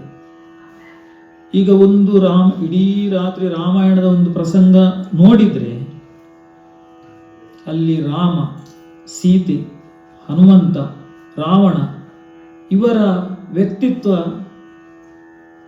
ಹೀಗೆ ಬರ್ತದೆ ಅಂತೇಳಿ ಆಟ ನೋಡಿದವರು ಎಲ್ರಿಗೂ ಸಾಧಾರಣ ಚಿತ್ರಣ, ಇಡೀ ರಾಮಾಯಣದ ಚಿತ್ರಣ ಸಿಗ್ತದೆ. ಅಲ್ಲಿ ಮಾತುಗಾರಿಕೆಯೂ ಹಾಗೆ. ಈಗ ಅಲ್ಲಿ ಒಂದು ರಾಮನ ಪಾತ್ರ ತಗೊಳ್ಳಿದಾದ್ರೆ ಸತ್ಯವನ್ನು ತೋರಿಸುವ ರಾಮ, ಧರ್ಮದಿಂದ ನಡೆಯುವ. ರಾವಣನನ್ನು ತೋರಿಸುವಾಗ ಅಧರ್ಮದಿಂದ ನಡೆಯುವ ರಾವಣ. ಹಾಗೆ ರಾಮನಿಗೆ ಗೆಲುವು, ಸತ್ಯಕ್ಕೆ ಗೆಲುವು. ರಾವಣನಿಗೆ ಸೋಲು, ಅವ ಅಧರ್ಮ. ಅದನ್ನು ಒಳ್ಳೆ ಮಾಡಿದವನಿಗೆ ಒಳ್ಳೆಯದಾಗ್ತದೆ, ಕೆಟ್ಟದ್ದು ಮಾಡಿದವನಿಗೆ ಕೆಟ್ಟದಾಗ್ತದೆ. ಈ ನೀತಿ ಈ ಯಕ್ಷಗಾನದಿಂದ ಜನರಿಗೆ ತೋರಿಸ್ಲಿಕ್ಕೆ ಆಗ್ತದೆ. ಆಗ ಧರ್ಮ ಅಧರ್ಮ, ಸತ್ಯ ಅಸತ್ಯ ಇದರ ಬಗ್ಗೆ ಜನರಿಗೆ ಗೊತ್ತಾಗ್ತದೆ. ಹಾಗಾಗಿ ಪುಣ್ಯ, ಈಗ ಅದೇ ಪುಣ್ಯ ಕೆಲಸದ ಹಾಗೆ ಈಗ ಕಲಾವಿದರಿಗೂ ಪುಣ್ಯ, ಅದು ನೋಡಿದವರಿಗೂ ಅದರಲ್ಲಿ ಪುಣ್ಯ ಉಂಟು. ಹಾಗೆ ದೇವಸ್ಥಾನಗಳಲ್ಲಿ ಯಕ್ಷಗಾನವನ್ನು ಈ ರೀತಿ ಜನರಿಗೆ ಕೊಡ್ಲಿಕ್ಕಾಗಿ ಬಳಸಿಕೊಂಡಿದ್ದಾರೆ. ಆದರೆ ಅಲ್ಲಿ ಸ್ಥಳ ಮಹಾತ್ಮೆಯೂ ಇರ್ತದೆ, ಕ್ಷೇತ್ರದ ದೇವತೆಯ ಕಾರಣಿಕವ ಎಂಥದ್ದೆಲ್ಲ ಇರ್ತದೆ. ಜನರು ದೇವಸ್ಥಾನಕ್ಕೆ ಹೋದವರು ಅವರಿಗೇನ ಕಷ್ಟ ಬಂದರೆ ಅವರು ಹೇಳಿಕೊಳ್ಳುದು ಹರಕೆ, ನನ್ನ ಕಷ್ಟ ನಿವಾರಣೆ ಆದರೆ ಆಟ ಮಾಡಿಸ್ತೇನೆ, ಯಕ್ಷಗಾನ ಆಟ ಮಾಡಿಸ್ತೇನೆ ಹೇಳಿ. ಅದಕ್ಕೆ ಬೆಳಕಿನ ಸೇವೆ ಅಂತ ಹೇಳುದು. ಅದಕ್ಕೆ ಅದೇ ಅದು ಹಾಗೆ. ಈಗ ಅದು ನೋಡುವಾಗ ಈಗ ಜನರು ಅವರ ಕಷ್ಟ ನಿವಾರಣೆ ಆದರೆ ಯಕ್ಷಗಾನ ಮಾಡಿಸ್ತಲ್ಲ. ಆ ರೀತಿಯಲ್ಲಿ ಮೇಳಗಳು ಈಗ ತುಂಬ ಮೇಳಗಳು ಉಂಟು. ಹರಕೆ ಮೇಳ ಮಂದಾರ್ತಿಯಲ್ಲಿ 5 ಮೇಳ ಉಂಟು. ಕಟೀಲಲ್ಲಿ ಈಗ ಪುನೊಂದು ಮೇಳ ಆಗಿ 7 ಮೇಳ ಉಂಟು. ಇಷ್ಟು ಮೇಳಗಳಿಗೆ 20-25 ವರ್ಷದ ಆಟ ಈಗಲೇ ಬುಕ್ ಆಗಿದೆ. ಹೌದು. ಹಾಗಿದ್ರೆ ಅದು ಯಕ್ಷಗಾನದ ಒಂದು ಶಕ್ತಿಯೂ ಹೌದು, ಮತ್ತೆ ದೇವರ ಶಕ್ತಿ. ಅದು ಅಷ್ಟು ಇಲ್ಲದೆ ಅಷ್ಟು ಆಟಗಳು ಬುಕ್ ಆಗ್ಲಿಕ್ಕಿಲ್ಲ. ಹಾಗೆ ಇದರಿಂದ ಕಲಾವಿದರಿಗೂ ಜೀವನೋಪಯೋಗ ಆಗ್ತದೆ. ಪುಣ್ಯದ ಕೆಲಸವೂ ಆಗ್ತದೆ. ಇದು ಪುಣ್ಯದ ಕೆಲಸ ಆದ್ರಿಂದ ಹರಕೆಗಳು ಆಟಗಳು ನಡೀತಾ ಇದ್ದಾವೆ. ಹೌದು. ಈಗ ನೀವು ಅದರಲ್ಲಿ ಹೇಳಿದ್ರಿ, ಈಗ ರಾಮನ ವೇಷ, ರಾವಣನ ವೇಷ ಹೀಗೆಲ್ಲ ಬರ್ತದೆ ಅಂತ. ಆದ್ರೆ ಯಕ್ಷಗಾನದಲ್ಲೇ ನಿಮ್ಗೆ ಇದು ಹೇಳ್ತಾರಲ್ಲ, ಪುಂಡು ವೇಷ, ಪುರುಷ ವೇಷ, 2ನೇ ವೇಷ, ಅದ್ರ ಬಗ್ಗೆ ಸ್ವಲ್ಪ ಹೇಳ್ತೀರಾ? ಅದು ಹೇಗೆ, ಅದು ಏನು ಅರ್ಥ? ಅದೇ ಅದೀಗ ಯಕ್ಷಗಾನದಲ್ಲಿ ಮೊದಲಿನದ್ದು 1ನೇ ವೇಷ ಭಾಗವತ, ಅವನೇ ನಿರ್ದೇಶಕ, ಅವನಿಗೆ ಎಲ್ಲ ಗೊತ್ತಿರಬೇಕಾಗ್ತದೆ. ನಿಜವಾಗಿ ಆ ಯಕ್ಷಗಾನದ ಪದ್ಯಗಳನ್ನು ಎಲ್ಲ ಕರಗತ ಮಾಡಿಕೊಂಡಿರ್ಬೇಕಾಗ್ತದೆ. ಅದರ ಅರ್ಥಗಾರಿಕೆಯೂ ಗೊತ್ತಿರಬೇಕಾಗ್ತದೆ, ರಂಗನಡೆಯೂ ಗೊತ್ತಿರಬೇಕಾಗ್ತದೆ, ಎಲ್ಲ ಗೊತ್ತಿರಬೇಕಾಗ್ತದೆ ಭಾಗವತನಿಗೆ. ಅವನಿಗೆ 1ನೇ ವೇಷ ಹೇಳುದು. ಮತ್ತೆ 2ನೇ ವೇಷ ಅಂತ ಹೇಳಿದ್ರೆ, ಈಗ ಒಂದು ಕರ್ಣಾರ್ಜುನ ಪ್ರಸಂಗ ಆದ್ರೆ ಅದು ಕರ್ಣನಿಗೆ 2ನೇ ವೇಷ ಹೇಳ್ತಾರೆ. ಈಗ ಬಬ್ರುವಾಹನ ಪ್ರಸಂಗದಲ್ಲಿ ಅರ್ಜುನನಿಗೆ 2ನೇ ವೇಷ ಹೇಳ್ತಾರೆ. ಮತ್ತೆ ಪುಂಡು ವೇಷ, ಅದು 3ನೇ ವೇಷ, ಪುಂಡು ವೇಷ. ಪುಂಡು ವೇಷ ಹೇಳಿದ್ರೆ ಈಗ ಅಭಿಮನ್ಯು ಕಾಳಗದಲ್ಲಿ ಅಭಿಮನ್ಯು ಪುಂಡು ವೇಷ, ಬಬ್ರುವಾಹನ ಕಾಳಗದಲ್ಲಿ ಬಬ್ರುವಾಹನ ಪುಂಡು ವೇಷ. ಮತ್ತೆ ಹಾಸ್ಯ ಶ್ರೀವೇಷ, ಶ್ರೀವೇಷದಲ್ಲಿ ಸಹ ಕಸೆವೇಷ, ಕಸೆವೇಷ ಅಂತ ಉಂಟು. ಅದು ಈಗ ದ್ರೌಪದಿ ಪ್ರತಾಪದಲ್ಲಿ ದ್ರೌಪದಿ ಅರ್ಜುನನಿಗೆ ಯುದ್ಧ ಎಲ್ಲ ಆಗುವಂಥದ್ದುಂಟು. ಶಶಿಪ್ರಭಾ ಪರಿಣಯದಲ್ಲಿ ಶಶಿಪ್ರಭೆ, ಭ್ರಮರ ಕುಂತಳೆ, ಮತ್ತೆ ಮೀನಾಕ್ಷಿ ಕಲ್ಯಾಣದಲ್ಲಿ ಮೀನಾಕ್ಷಿ, ಪದ್ಮಗಂಧಿ, ಇಂಥ ವೇಷಗಳಲ್ಲಿ ಕಸೆವೇಷ, ಕಸೆ ಸ್ತ್ರೀ ವೇಷ, ಅವರು ಯುದ್ಧ ಪ್ರಧಾನವತ್ತು. ಹೀಗೆ ಹೀಗೆ ಬೇರೆ ಬೇರೆ ವಿಧ ಉಂಟು. ಬಣ್ಣದ ವೇಷ, ಹಾಸ್ಯ, ಹೀಗೆ. ನೀವಿದು ಮೊದಲನೇ ವೇಷ ಭಾಗವತ್ರಿ ಅಂತ ಹೇಳಿದ್ರೆ, ಹಾಗಾಗಿ ನಿಮ್ಮ ಕೈಯಲ್ಲೇ ಇರ್ತದಲ್ಲ ಪೂರ್ತಿ ಕಂಟ್ರೋಲ್. ಅಂದ್ರೆ ನೀವು ಹಾಡಿನ ಮೂಲಕ ನೀವು ಅದನ್ನ ಕಂಟ್ರೋಲ್ ಮಾಡ್ತೀರಿ. ಅದು ಪ್ರೇಕ್ಷಕರನ್ನು ನೋಡಿ ಬದಲಾಗ್ತದ, ಅಥವಾ ನಿಮ್ಮ ನಡೆ ಹೀಗೆ ಹೋಗ್ಬೇಕಂತ ಹಾಗೆ ಹೋಗ್ತದ? ಕೆಲವೊಮ್ಮೆ ಚಪ್ಪಾಳೆ ತಟ್ಟುತ್ತಾರೆ, ಅಥವಾ ಅವರ ಉತ್ಸಾಹ ನೋಡಿಕೊಂಡು ನೀವು ಬದಲಾಯಿಸ್ತೀರಾ, ಹೇಗೆ? ನಿಜವಾಗಿ ಅಲ್ಲ, ಪ್ರೇಕ್ಷಕರ ಒಂದು ಸಂವೇದನೆ ಬೇಕು. ಪ್ರೇಕ್ಷಕರ ಸಂವೇದನೆ ಇದ್ರೆ ಕಲಾವಿದನಿಗೆ ಹುರುಪು, ಹೌದು, ಖುಷಿ ಆಗ್ತದೆ, ಕಲಾವಿದನಿಗೆ ಖುಷಿ ಆಗ್ತದೆ. ಆದರೆ ಪ್ರೇಕ್ಷಕರು ಚಪ್ಪಾಳೆ ಹಾಕಿದ್ರೆ ಹೇಳಿ ಆ ರಂಗದ ತಂತ್ರ ಉಂಟಲ್ಲ, ಅದನ್ನು ಮಿತಿ ಮೀರಿ ಮಾಡಬಾರ್ದು. ಅದು ಒಂದು ಲೆಕ್ಕಾಚಾರದಲ್ಲೇ ಇರ್ಬೇಕು, ಅದಕ್ಕಿಂತ ಮಿತಿ ಹೋಗ್ಬಾರ್ದು. ಅಂದ್ರೆ ಕಲಾವಿದ ಚೌಕಟ್ಟನ್ನ ಮೀರಿದೆ, ಹೌದು, ಮೀರಿದೆ ಆಗ ಭಾಗವತರೇ ನಿಯಂತ್ರಣ ತರಬೇಕಲ್ವಾ? ನಿಯಂತ್ರಣ ಭಾಗವತರೇ ತರಬೇಕು. ಅದು ಈಗೀಗ ಅಂತ ಎಂತ ಹೇಳಿದ್ರೆ, ಈ ಕೆಲವು ಭಾಗವತರಿಗಿಂತ ಕೆಲವು ಕಲಾವಿದ್ರೆ ಸ್ವಲ್ಪ ವಯಸ್ಸಿನಲ್ಲಿ ಮತ್ತೆ ಸರ್ವಿಸ್ನಲ್ಲಿ ಇರ್ತಾರೆ. ಆಗ ಅವರು ಮುಂದೆ ತಗೊಂಡು ಹೋದ್ರೆ ಅದು ಭಾಗವತರು ಸ್ವಲ್ಪ ಅದಕ್ಕೆ ಸರಿಯಾಗಿ ಹೋಗ್ತಾರೆ. ಅದು ತಪ್ಪದು. ಭಾಗವತ ತನ್ನ ನಿಲುವನ್ನು ಬಿಟ್ಟು ಕೊಡಬಾರದು. ಭಾಗವತ ಅದಕ್ಕಾಗಿ ನಿರ್ದೇಶನ. ಅದೇ ಅವ್ರಿಗೆ ಪೂರ್ತಿ ಚಾಣಾಕ್ಷತೆ ಇರ್ಬೇಕು. ಕಲಾವಿದರನ್ನು ಕುಣಿಸಿ, ಹೌದು, ಅದು ಆ ನಡೆ, ಆ ರಂಗಕ್ರಿಯೆ ಎಲ್ಲ ಕರೆಕ್ಟ್ ಗೊತ್ತಿದ್ದು ಭಾಗವತ ಇರ್ಬೇಕು. ಯಕ್ಷಗಾನದಲ್ಲಿ ಈಗ ಸಿನಿಮಾ ಹಾಡೇ ಯಕ್ಷಗಾನದಲ್ಲಿ ಬರುತ್ತದೆ. ರಾರ ಸರಸಕ್ಕೂ ಬಾರ ಅಂತಿರತ್ತೆ, ಬಾಣದಂತೆ ಅಂತ. ಹೌದೌದು,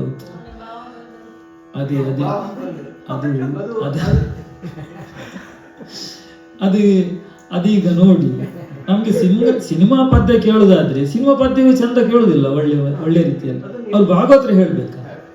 ಭಾಗವತಿಗೆ ಅದು ಸಿನಿಮಾ ಪದ್ಯ ಕೇಳಲಿಕ್ಕೆ ನಾವು ಭಾಗವತರಲ್ಲಿ ಹೋಗ್ಬೇಕಾ? ಅದು ತಪ್ಪದು. ಈಗ ಯಕ್ಷಗಾನ ಗಮಕ ಹೋಯ್ತಲ್ಲ, ಸಿನಿಮಾ ಪದ್ಯವನ್ನೇ ಈಗ ಸಿನಿಮಾದಲ್ಲಿ ಯಾವ ರೀತಿ ಹೇಳ್ತಾರೆ ಅದೇ ಪದ್ಯವನ್ನೇ ಹೇಳುದು ರಂಗದಲ್ಲಿ ಸಹ. ಅದು ಎಷ್ಟು ಸಮಂಜಸ. ಹೌದು, ಭಾವಗೀತೆಯನ್ನೇ ಕೇಳ್ಬೋದಲ್ಲ ಚಂದ ಮಾಡಿ. ಯಕ್ಷಗಾನದವರ ಹತ್ರ ಕೇಳ್ಬೇಕು, ಭಾಗವತರ ಹತ್ರ ಅದನ್ನೆಲ್ಲ. ಅದಾದ್ರೂ ಒಂದು ಯಕ್ಷಗಾನ ಚೌಕಟ್ಟಲ್ಲಿ ಇತ್ತದು. ಅದು ಭಾವಗೀತೆ ಹೌದು, ಅದೊಂದು ಯಕ್ಷಗಾನಕ್ಕಾಗಿಯೇ ಮಾಡಿತ್ತು. ಅದು ಮತ್ತೆ ಅದು ಯಕ್ಷಗಾನದ ಚೌಕಟ್ಟಲ್ಲೇ ಹಾಡಿದ್ದಾರೆ, ಅದು ಸಿನಿಮೀಯ ರೀತಿಯಲ್ಲಿ ಹೋಗ್ಲಿಲ್ಲ.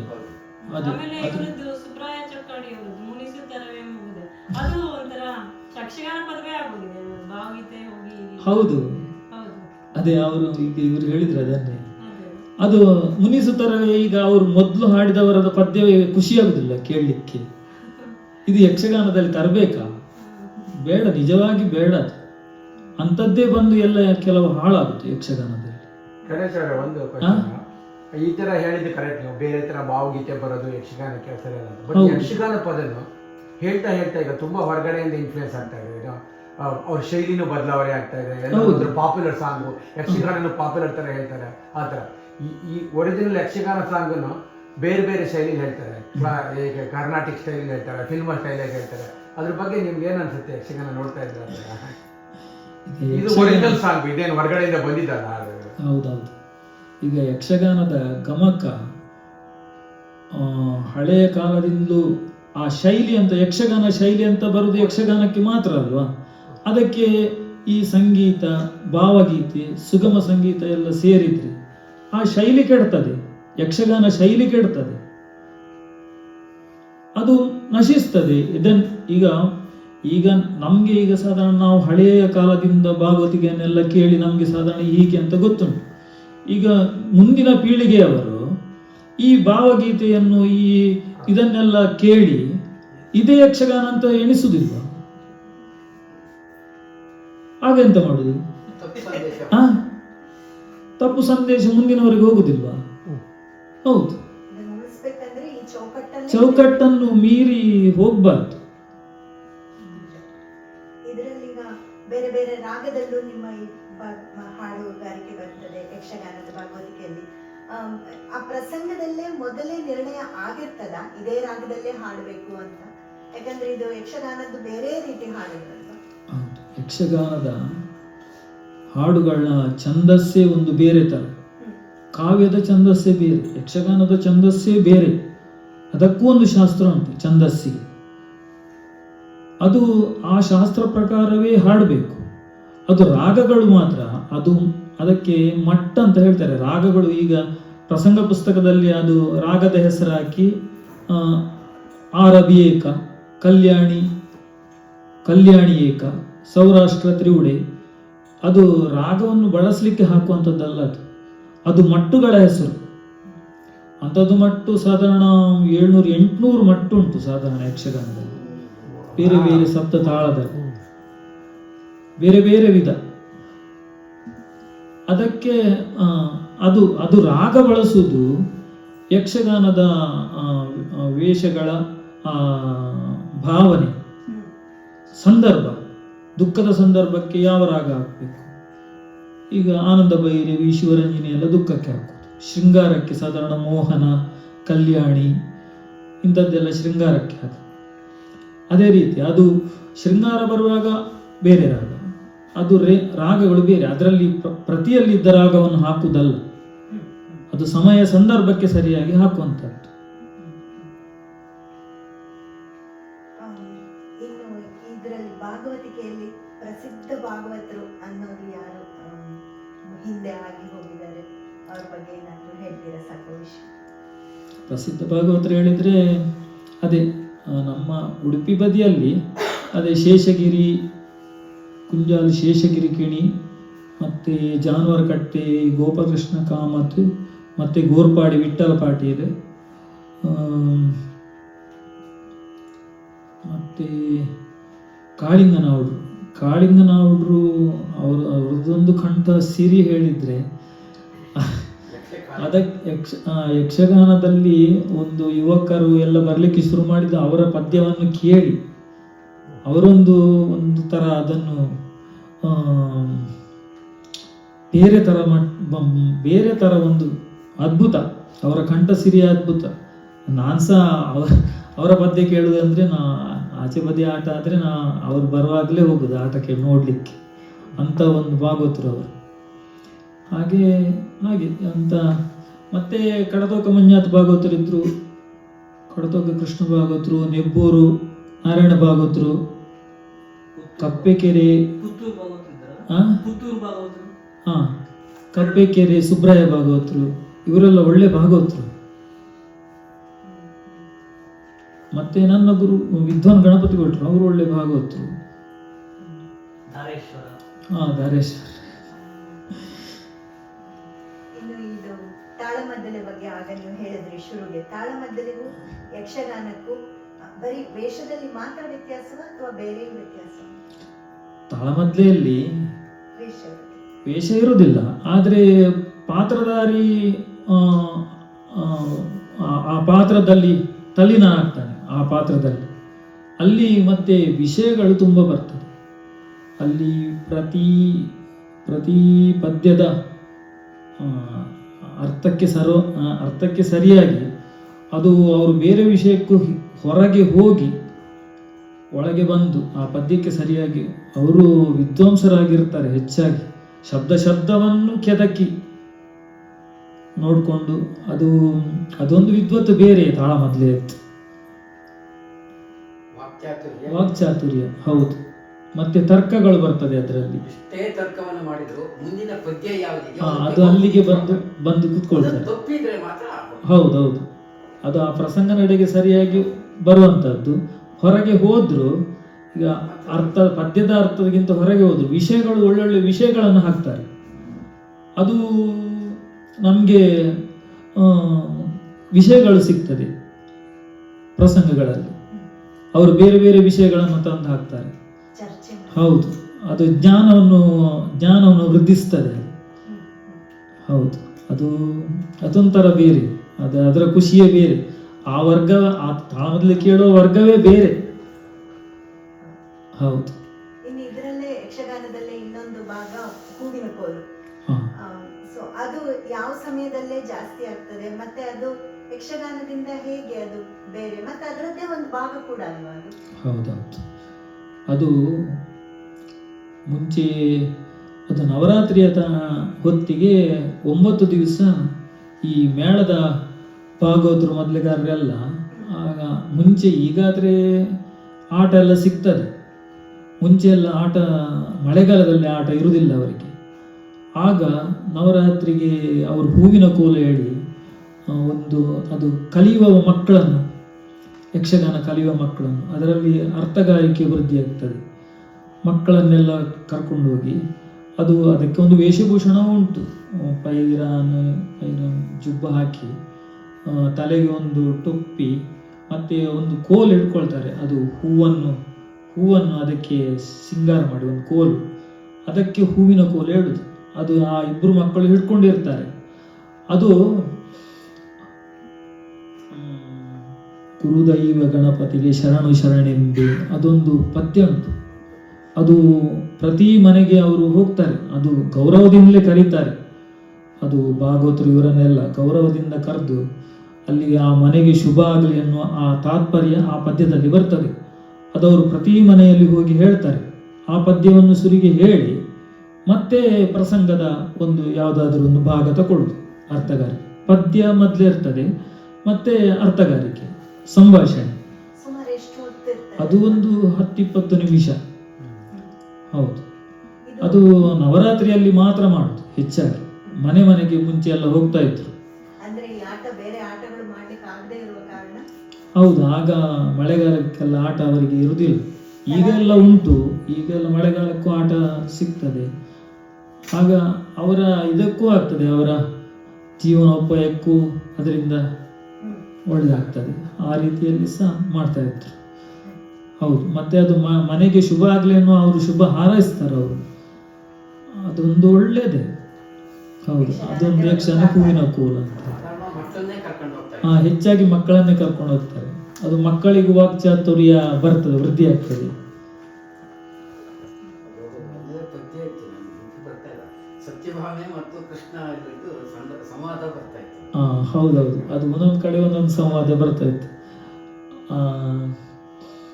ಹೌದು, ಈ ಮನೆಗೆ ಶುಭ ಹಾರೈಸಲೆಂದು ಒಂದು ಬಾಲಕರು ನಾವು. ಹೌದು ಮಾನವಮಿ ದಿನದಂದು. ಹೌದು, ಮಾನವಮಿ ನಿಮ್ಮ ಶುಭವಾಗಲೆಂದು ಹಾಗೆಲ್ಲ ಬರ್ತದೆ ಆ ಪದ್ಯದಲ್ಲಿ. ಅದು ಬಾಯಿಪಟ ಬರುವುದಿಲ್ಲ. ಹೌದು, ನಾರಾಯಣ. ಹೌದು, ಮಕ್ಕಳಿಗೆ ಒಂದು ಮಾಡಿಸಿದ್ದೇನೆ. ಹೌದಾ? ಇನ್ನು ಈಗ ಒಂದು ಎಲ್ಲ ಕಡೆಯಲ್ಲಿ ಒಂದು ಪ್ರಶ್ನೆ ಎಂತ ಅಂದ್ರೆ, ಈ ಕಾಂತಾರ ಬಂದ ಮೇಲೆ ಈ ದೈವಗಳನ್ನ ಮತ್ತೆ ಯಕ್ಷಗಾನನ ಮಿಕ್ಸ್ ಮಾಡ್ತಾರೆ ತುಂಬಾ. ಬಹುಶಃ ಅದು ವೇಷದಿಂದಿರ್ಬೋದು ಅಥವಾ ಕರಾವಳಿಯವರು ಅನ್ನೋ ಕಾರಣಕ್ಕಿರ್ಬೋದು, ದೈವ ಮತ್ತೆ ಈ ಯಕ್ಷಗಾನ ಕಲೆ ಇದೆರಡನ್ನು ಬಹಳ, ಅದೆರಡು ಒಂದೇ ಏನೋ ಅನ್ನೋ ತರ ಹೇಳ್ತಾರೆ. ನೀವದು ದೈವಗಳದ್ದು ಮತ್ತೆ ಇದು ಹೇಗೆ ಬೇರೆ ಬೇರೆ ಇದೊಂದು ಸ್ವಲ್ಪ ಹೇಳ್ತೀರಾ? ಇದು ಹೇಳಿದ್ರೆ ಕೆಲವರಿಗೆ ಬೇಸರ ಆದೀತು. ಈಗ ದೈವದ ವೇಷವೇ ಹಾಕ್ತಾರೆ. ಅವರು ವೇಷ ಹಾಕ್ಕೊಂಡು ಈ ದೈವ ನರ್ತನದ ಹಾಗೆ ಆ ರಂಗದಿಂದ ಕೆಳಗೆ ನರ್ತಿಸಿಕೊಂಡು ಆ ದೀವಟಿಗೆ ಎಲ್ಲ ಹಿಡ್ಕೊಂಡು, ಅದೆಲ್ಲ ಯಕ್ಷಗಾನಕ್ಕೆ ಬೇಕಾ? ಈಗ ಆ ದೈವ ನರ್ತನ ಅದನ್ನು ಜನರು ಖುಷಿ ಪಡ್ತಾರೆ. ಅಲ್ಲಿ ನರ್ತನ ರಂಗಸ್ಥಳಕ್ಕಿಂತ ಕೆಳಗೆ ನರ್ತನ ಅವರದ್ದು ಜಾಸ್ತಿ. ದೈವ ನರ್ತನ ದೈವದ ಕತೆ ಮಾಡಲಿ, ಆದರೆ ಯಕ್ಷಗಾನದ ಚೌಕಟ್ಟಲ್ಲಿ ಇದ್ರೆ ತೊಂದರೆ ಇಲ್ಲ. ಅಂದ್ರೆ ಕೆಲವರು ಭಕ್ತರು ಇರ್ತಾರಲ್ಲ ದೈವತ್ತು. ಹೌದು, ದೈವದ ಕತೆ ಮಾಡಿದ್ರೆ ಅದು ಆ ಯಕ್ಷಗಾನ ಚೌಕಟ್ಟನ್ನು ಮೀರಿ ಆ ಭೂತದ ಕೋಲದ್ದೆಲ್ಲ ಅಲ್ಲಿ ರಂಗಸ್ಥಳದಲ್ಲಿ ಕುಣಿಯುವುದು, ಅದು ಅಷ್ಟು ಸಮಂಜಸ ಅಲ್ಲ. ಈಗ ಯಾವ್ದಾದ್ರು ಒಂದು ದೈವದ ಕಥೆಯನ್ನ ಯಕ್ಷಗಾನ ಪ್ರಸಂಗ ಆಗಿ ಮಾಡ್ತಾರಲ್ಲ, ಹೌದು, ಅದರಲ್ಲಿ ವೇಷಗಳು ಕೂಡ ಯಕ್ಷಗಾನದ್ದೇ ಆಗಿರ್ತದಲ್ಲ, ದೈವಗಳದ್ದಾಗಿರುವುದಿಲ್ಲ. ಇಲ್ಲ, ದೈವದ ವೇಷ ಸ್ವಲ್ಪ ದೈವದ ತರವೇ ಆಗ್ಬೇಕಲ್ಲ, ಅದಕ್ಕೆ ದೈವದ ತರವೇ ವೇಷ ಮಾಡ್ತಾರೆ. ಅದು ಅಲ್ಲಿ ಅದೇ ಹೇಳಿದಲ್ಲ, ಅದು ಕೋಲದ್ದೆಲ್ಲ ಕುಂದ್ರೆ ಎಂತ ಆಗ್ತದೆ ರಂಗಸ್ಥಳದಲ್ಲಿ. ಕೋಲ ಬೇರೆ ಯಕ್ಷಗಾನ ಬೇರೆ ಅಲ್ವಾ? ಅದು ಅಷ್ಟು ಸಮಂಜಸ ಅಲ್ಲ ಅಂತ ಕಾಣ್ತದೆ. ಹೌದು, ಸಮಂಜಸ ಅಲ್ಲ. ಅದು ಯಕ್ಷಗಾನ ಚೌಕಟ್ಟಲ್ಲೇ ಮಾಡಿ, ಅದು ತೊಂದರೆ ಅಲ್ಲ. ಆದ್ರೆ ಈಗ ಅದೇ ದೈವಗಳ ಪ್ರಸಂಗವೇ ಎಲ್ಲ ಜಾಸ್ತಿ ಮಾಡ್ತಾ ಇದ್ದಾರೆ. ಅದು ಆ ರೀತಿ ವಾಲಿದ್ರೆ ಯಕ್ಷಗಾನಕ್ಕೆ ಸ್ವಲ್ಪ ಪೆಟ್ಟೆ.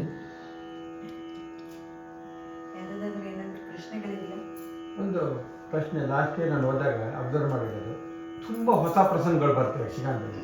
ಹೊಸ ಎಕ್ಸ್ಪೆರಿಮೆಂಟ್ ಮಾಡ್ತಾರೆ, ಹೊಸ ಪ್ರಸಂಗ ಬರುತ್ತೆ. ಅದು ಮುಂಚೆ ಎಲ್ಲ ನಾವು ನೋಡಿದಾಗೆಲ್ಲ ಪೌರಾಣಿಕ ಪ್ರಸಂಗಗಳೇ ಇರ್ತಾ ಇತ್ತು.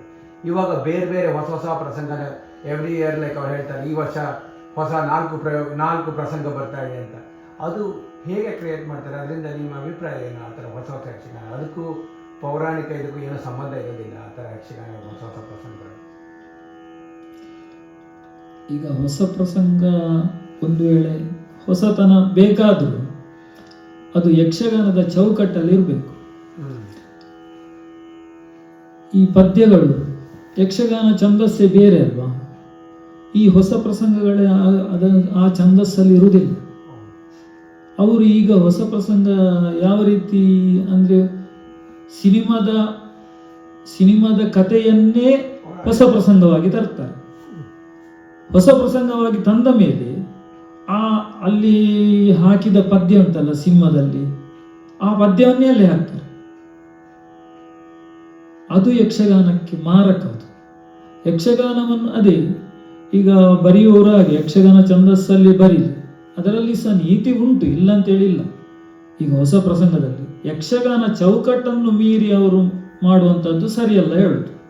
ಯಕ್ಷಗಾನದಲ್ಲೇ ಇರಲಿ, ಯಕ್ಷಗಾನ ಚೌಕಟ್ಟಲ್ಲೇ ಮಾಡಿದರೆ ಹೊಸ ಪ್ರಸಂಗವು ಮಾಡ್ಬೋದು, ಅದರಲ್ಲಿ ಸಹ ನೀತಿ ಉಂಟು, ಇಲ್ಲ ಅಂತ ಹೇಳಿಲ್ಲ. ಅದು ತುಂಬಾ ಬರ್ತಾ ಉಂಟು ಈಗ. ನೀತಿ ಇದೆ ನಿಜ, ಆದ್ರೆ ಕೆಲವು ತೀರಾ ಅನಾವಶ್ಯಕವಾದದ್ದು ಏನೇನೋ ಕಥಾ ದೃಷ್ಟಿಯಿಂದ ಮನರಂಜನೆ ದೃಷ್ಟಿಯಿಂದ ತರ್ತಾರಲ್ಲ, ಅದು ಹೌದು. ಅದೇ ಹೇಳಿದ್ದು. ಅದೇ ಅವರು ಪಿಕ್ಚರ್ ಸಿನಿಮಾದ ಹಾಡನ್ನೇ ಹಾಡಿದ್ರೆ ಯಕ್ಷಗಾನಕ್ಕೆ ಹೇಗೆ? ಅದು ಸಮಂಜಸ ಅಲ್ಲ. ಯಾವುದೋ ಒಂದು ಪಿಕ್ಚರ್ ನೋಡಿರ್ತಾರಲ್ಲ, ಅದನ್ನ ಒಂಥರ ಪ್ರಸಂಗ ಮಾಡ್ತಾರೆ. ಹೌದೌದು, ಚೌಕಟ್ಟಲ್ಲಿದ್ರೆ ತೊಂದ್ರೆ.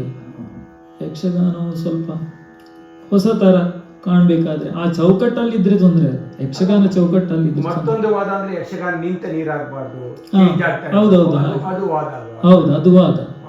ಆದ್ರೆ ಆ ಮೂಲ ಯಕ್ಷಗಾನ ಚೌಕಟ್ಟನ್ನು ಮೀರಿ ಮಾಡುವಂತದ್ದು ಸರಿಯಲ್ಲ ಹೇಳುದು. ಬದಲಾವಣೆ ಜಗದ ನಿಯಮ. ಹೌದು, ಚೌಕಟ್ಟಲ್ಲಿ ಇರಬೇಕು. ಇನ್ನು ಯಕ್ಷಗಾನ ಕಲಿಬೇಕು ಅಂತಂದಾಗ ಮೊದಲು ಎಲ್ಲರೂ ಇಷ್ಟಪಡೋದು ವೇಷನ. ನಿಮ್ಗೇನ್ ಅನ್ನಿಸ್ತದೆ?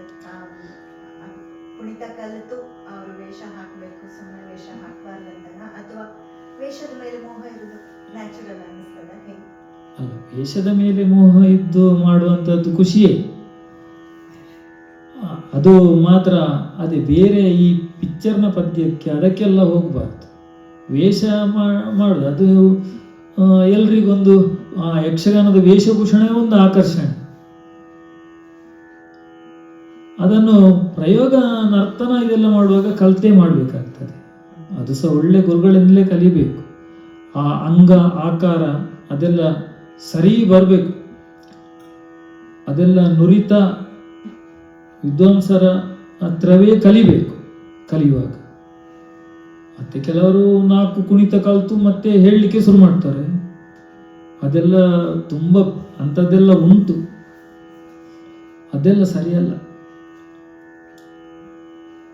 ಆಕಾರ ಸರಿ ಬರಬೇಕು ಕುಣಿತದಲ್ಲಿ. ಇದು ಕುಣಿತ ಮಾತ್ರ ಕಲ್ತ್ರೆ ಮಾತ್ರ ನಾವು ಯಕ್ಷಗಾನ ಪೂರ್ತಿ ತಿಳ್ಕೊಂಡಾಗ, ಅಥವಾ ವಾದ್ಯಗಳು ಗೊತ್ತಿರ್ಬೇಕು? ವಾದ್ಯಗಳು ಹೇಳಿದ್ರೆ ಅದು ಕುಣಿತ ಕಲ್ತ ಮೇಲೆ ಅದು ರಂಗದಲ್ಲಿ ಮಾಡುವಾಗ ತನ್ನಷ್ಟಕ್ಕೆ ವಾದ್ಯಗಳ ಇದು ಸಮ್ಮಿಳಿತ ಆಗ್ತದಲ್ಲ. ಈ ಭಾಗವತಿಗೆ ಮೊದಲೇ ಚೆಂಡೆ ಅದು ಕೇಳಿ ಕೇಳಿ ಕೇಳಿ ಅದು ಹೀಗೇ ಬರ್ತದೆ ಅಂತೇಳಿ ಅದು ಗೊತ್ತಾಗ್ತದೆ. ಸುರಿಗೆ ಅಷ್ಟು ಗೊತ್ತಾಗುದಿಲ್ಲ, ಮತ್ತೆ ತನ್ನಷ್ಟಕ್ಕೆ ಗೊತ್ತಾಗ್ತದೆ. ಈ ತಾಳದಿಂದ ಅದೀಗ ತಾಳದಿಂದ ತಾಳಕ್ಕೆ ಬೇರೆ ತಾಳಕ್ಕೆಲ್ಲ ಹೋಗುವ ಕ್ರಮ ಎಲ್ಲ ಉಂಟು. ತ್ರಿವಿಡೆಯಿಂದ ಏಕಕ್ಕೆ ಹೋಗ್ತದೆ, ಕೋರೆಗೆ ಹೋಗ್ತದೆ, ಅಷ್ಟದಿಂದ ಏಕಕ್ಕೆ ಹೋಗ್ತದೆ, ಕೋರೆಗೆ ಹೋಗ್ತದೆ, ಇಂಥದ್ದೆಲ್ಲ ಉಂಟು. ಅದು ಆದಿ ಏಕ ಕೋರೆ ಅದೆಲ್ಲ ಅದು ವೇಷ ಮಾಡಿ ಮಾಡಿಯೇ ಗೊತ್ತಾಗ್ತದೆ, ತನ್ನಷ್ಟಕ್ಕೆ ಗೊತ್ತಾಗ್ತದೆ. ಒಂದೇ ಪ್ರಸಂಗ, ಒಂದೇ ಕತೆ, ಅದೇ ಪದ್ಯಗಳನ್ನ 1 ಗಂಟೆಯಲ್ಲೂ ಮಾಡ್ಬೋದು, 4 ಗಂಟೆಯಲ್ಲೂ ಮಾಡ್ಬೋದು.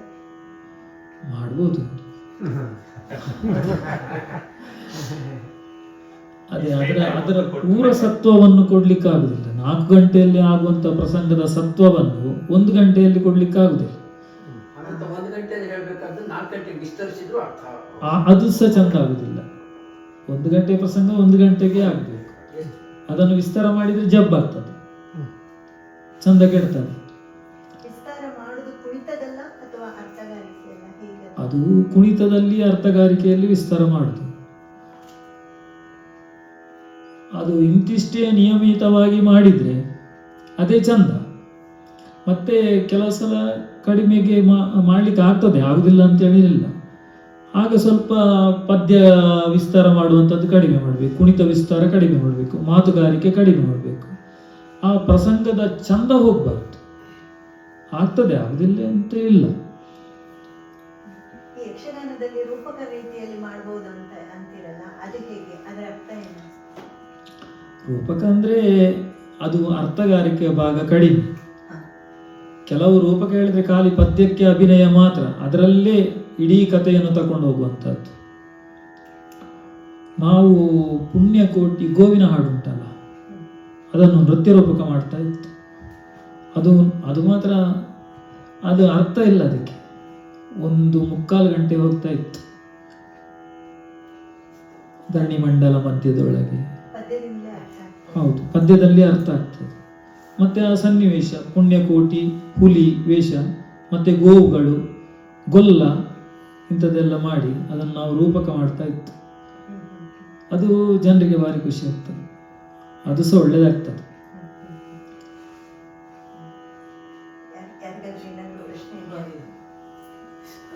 ಕೆಲವು ವರ್ಷಗಳಿಂದ ಶ್ರೀ ಮಂಟಪ ಉಪಾಧ್ಯಾಯರು ಬಂದಿದ್ರು. ಏಕ ವ್ಯಕ್ತಿ ಏಕ ನೃತ್ಯ ಯಕ್ಷಗಾನ ಏನೋ ಮಾಡ್ತಿದ್ರು. ಇವಾಗ ಅವರು ಮಾಡ್ತಾರ, ಅವ್ರನ್ನ ಬಿಟ್ಟು ಬೇರೆ ಯಾರು ಮಾಡ್ತಾರ ಅದನ್ನ? ಇಲ್ಲಿ ಬಂದಿದ್ರು ಹೌದೌದು. ಈಗ ಅವರು ಮಾಡುದಿಲ್ಲ ಬಹುಶಃ, ಅವರು 1000 ಕಾರ್ಯಕ್ರಮ ಆದ್ಮೇಲೆ ಬಹುಶಃ ಮಾಡ್ತಾ ಇಲ್ಲ. ಅವರು ವೇಷವನ್ನು ಮಾಡ್ತಾ ಇದ್ದ. ಆದ್ರೆ ಕೆರೆಮಂಡದ ದಿವಾಕರ್ ಹೆಗಡೆ ಅವರು ಹೌದೌದು ಏಕ ವ್ಯಕ್ತಿ ತಾಳಮದ್ಲೆ ಹೌದೌದು ಏಕ ವ್ಯಕ್ತಿ ತಾಳಮದ್ಲೆ ಮಾಡ್ತಿದ್ರು. ನಾವು ಮೊದಲು ಏಕ ವ್ಯಕ್ತಿ ಒಂದು ಪಾಂಚಾಲಿ ಯಕ್ಷ ನೃತ್ಯ ರೂಪಕ ಮಾಡಿತ್ತು. ಅದು ಉದ್ಯಾವರ ಮಾಧವಾಚಾರ್ಯದ್ದು, ಅವರದ್ದು ಕೃತಿ. ಅದು ರಾಜೇಂದ್ರ ಕೆದ್ಲೆ ಅವರು ಸುಲಿಗೆ ಮಾಡಿತ್ತು ಒಂದು ಏಕ ವ್ಯಕ್ತಿ. ಮತ್ತೆ ವಸುಂಧರ ದೊರೆಸ್ವಾಮಿಯವರು, ಅವರು ಮೈಸೂರಿನವರು, ಭರತನಾಟ್ಯದಲ್ಲಿ ಮಾಡಿದ್ದಾರೆ. ಅದು ನಮ್ಮದೇ ಹಿಮ್ಮೇಳ, ಯಕ್ಷಗಾನ ಹಿಮ್ಮೇಳಕ್ಕೆ ಭರತನಾಟ್ಯದಲ್ಲಿ ಅವರು ಆ ಏಕ ವ್ಯಕ್ತಿ ರೂಪಕ ಮಾಡಿದ್ದಾರೆ. ಹೌದೌದು, ಮಾಧವಾಚಾರ್ಯ ಮಗಳು KKNC ಮಾಡಿದ ನೆನಪಿದೆ. ಹೌದೌದು, ಅದೇ ಅದೇ ಅದೇ ಪ್ರತಿ, ಅದೇ ಹೌದು.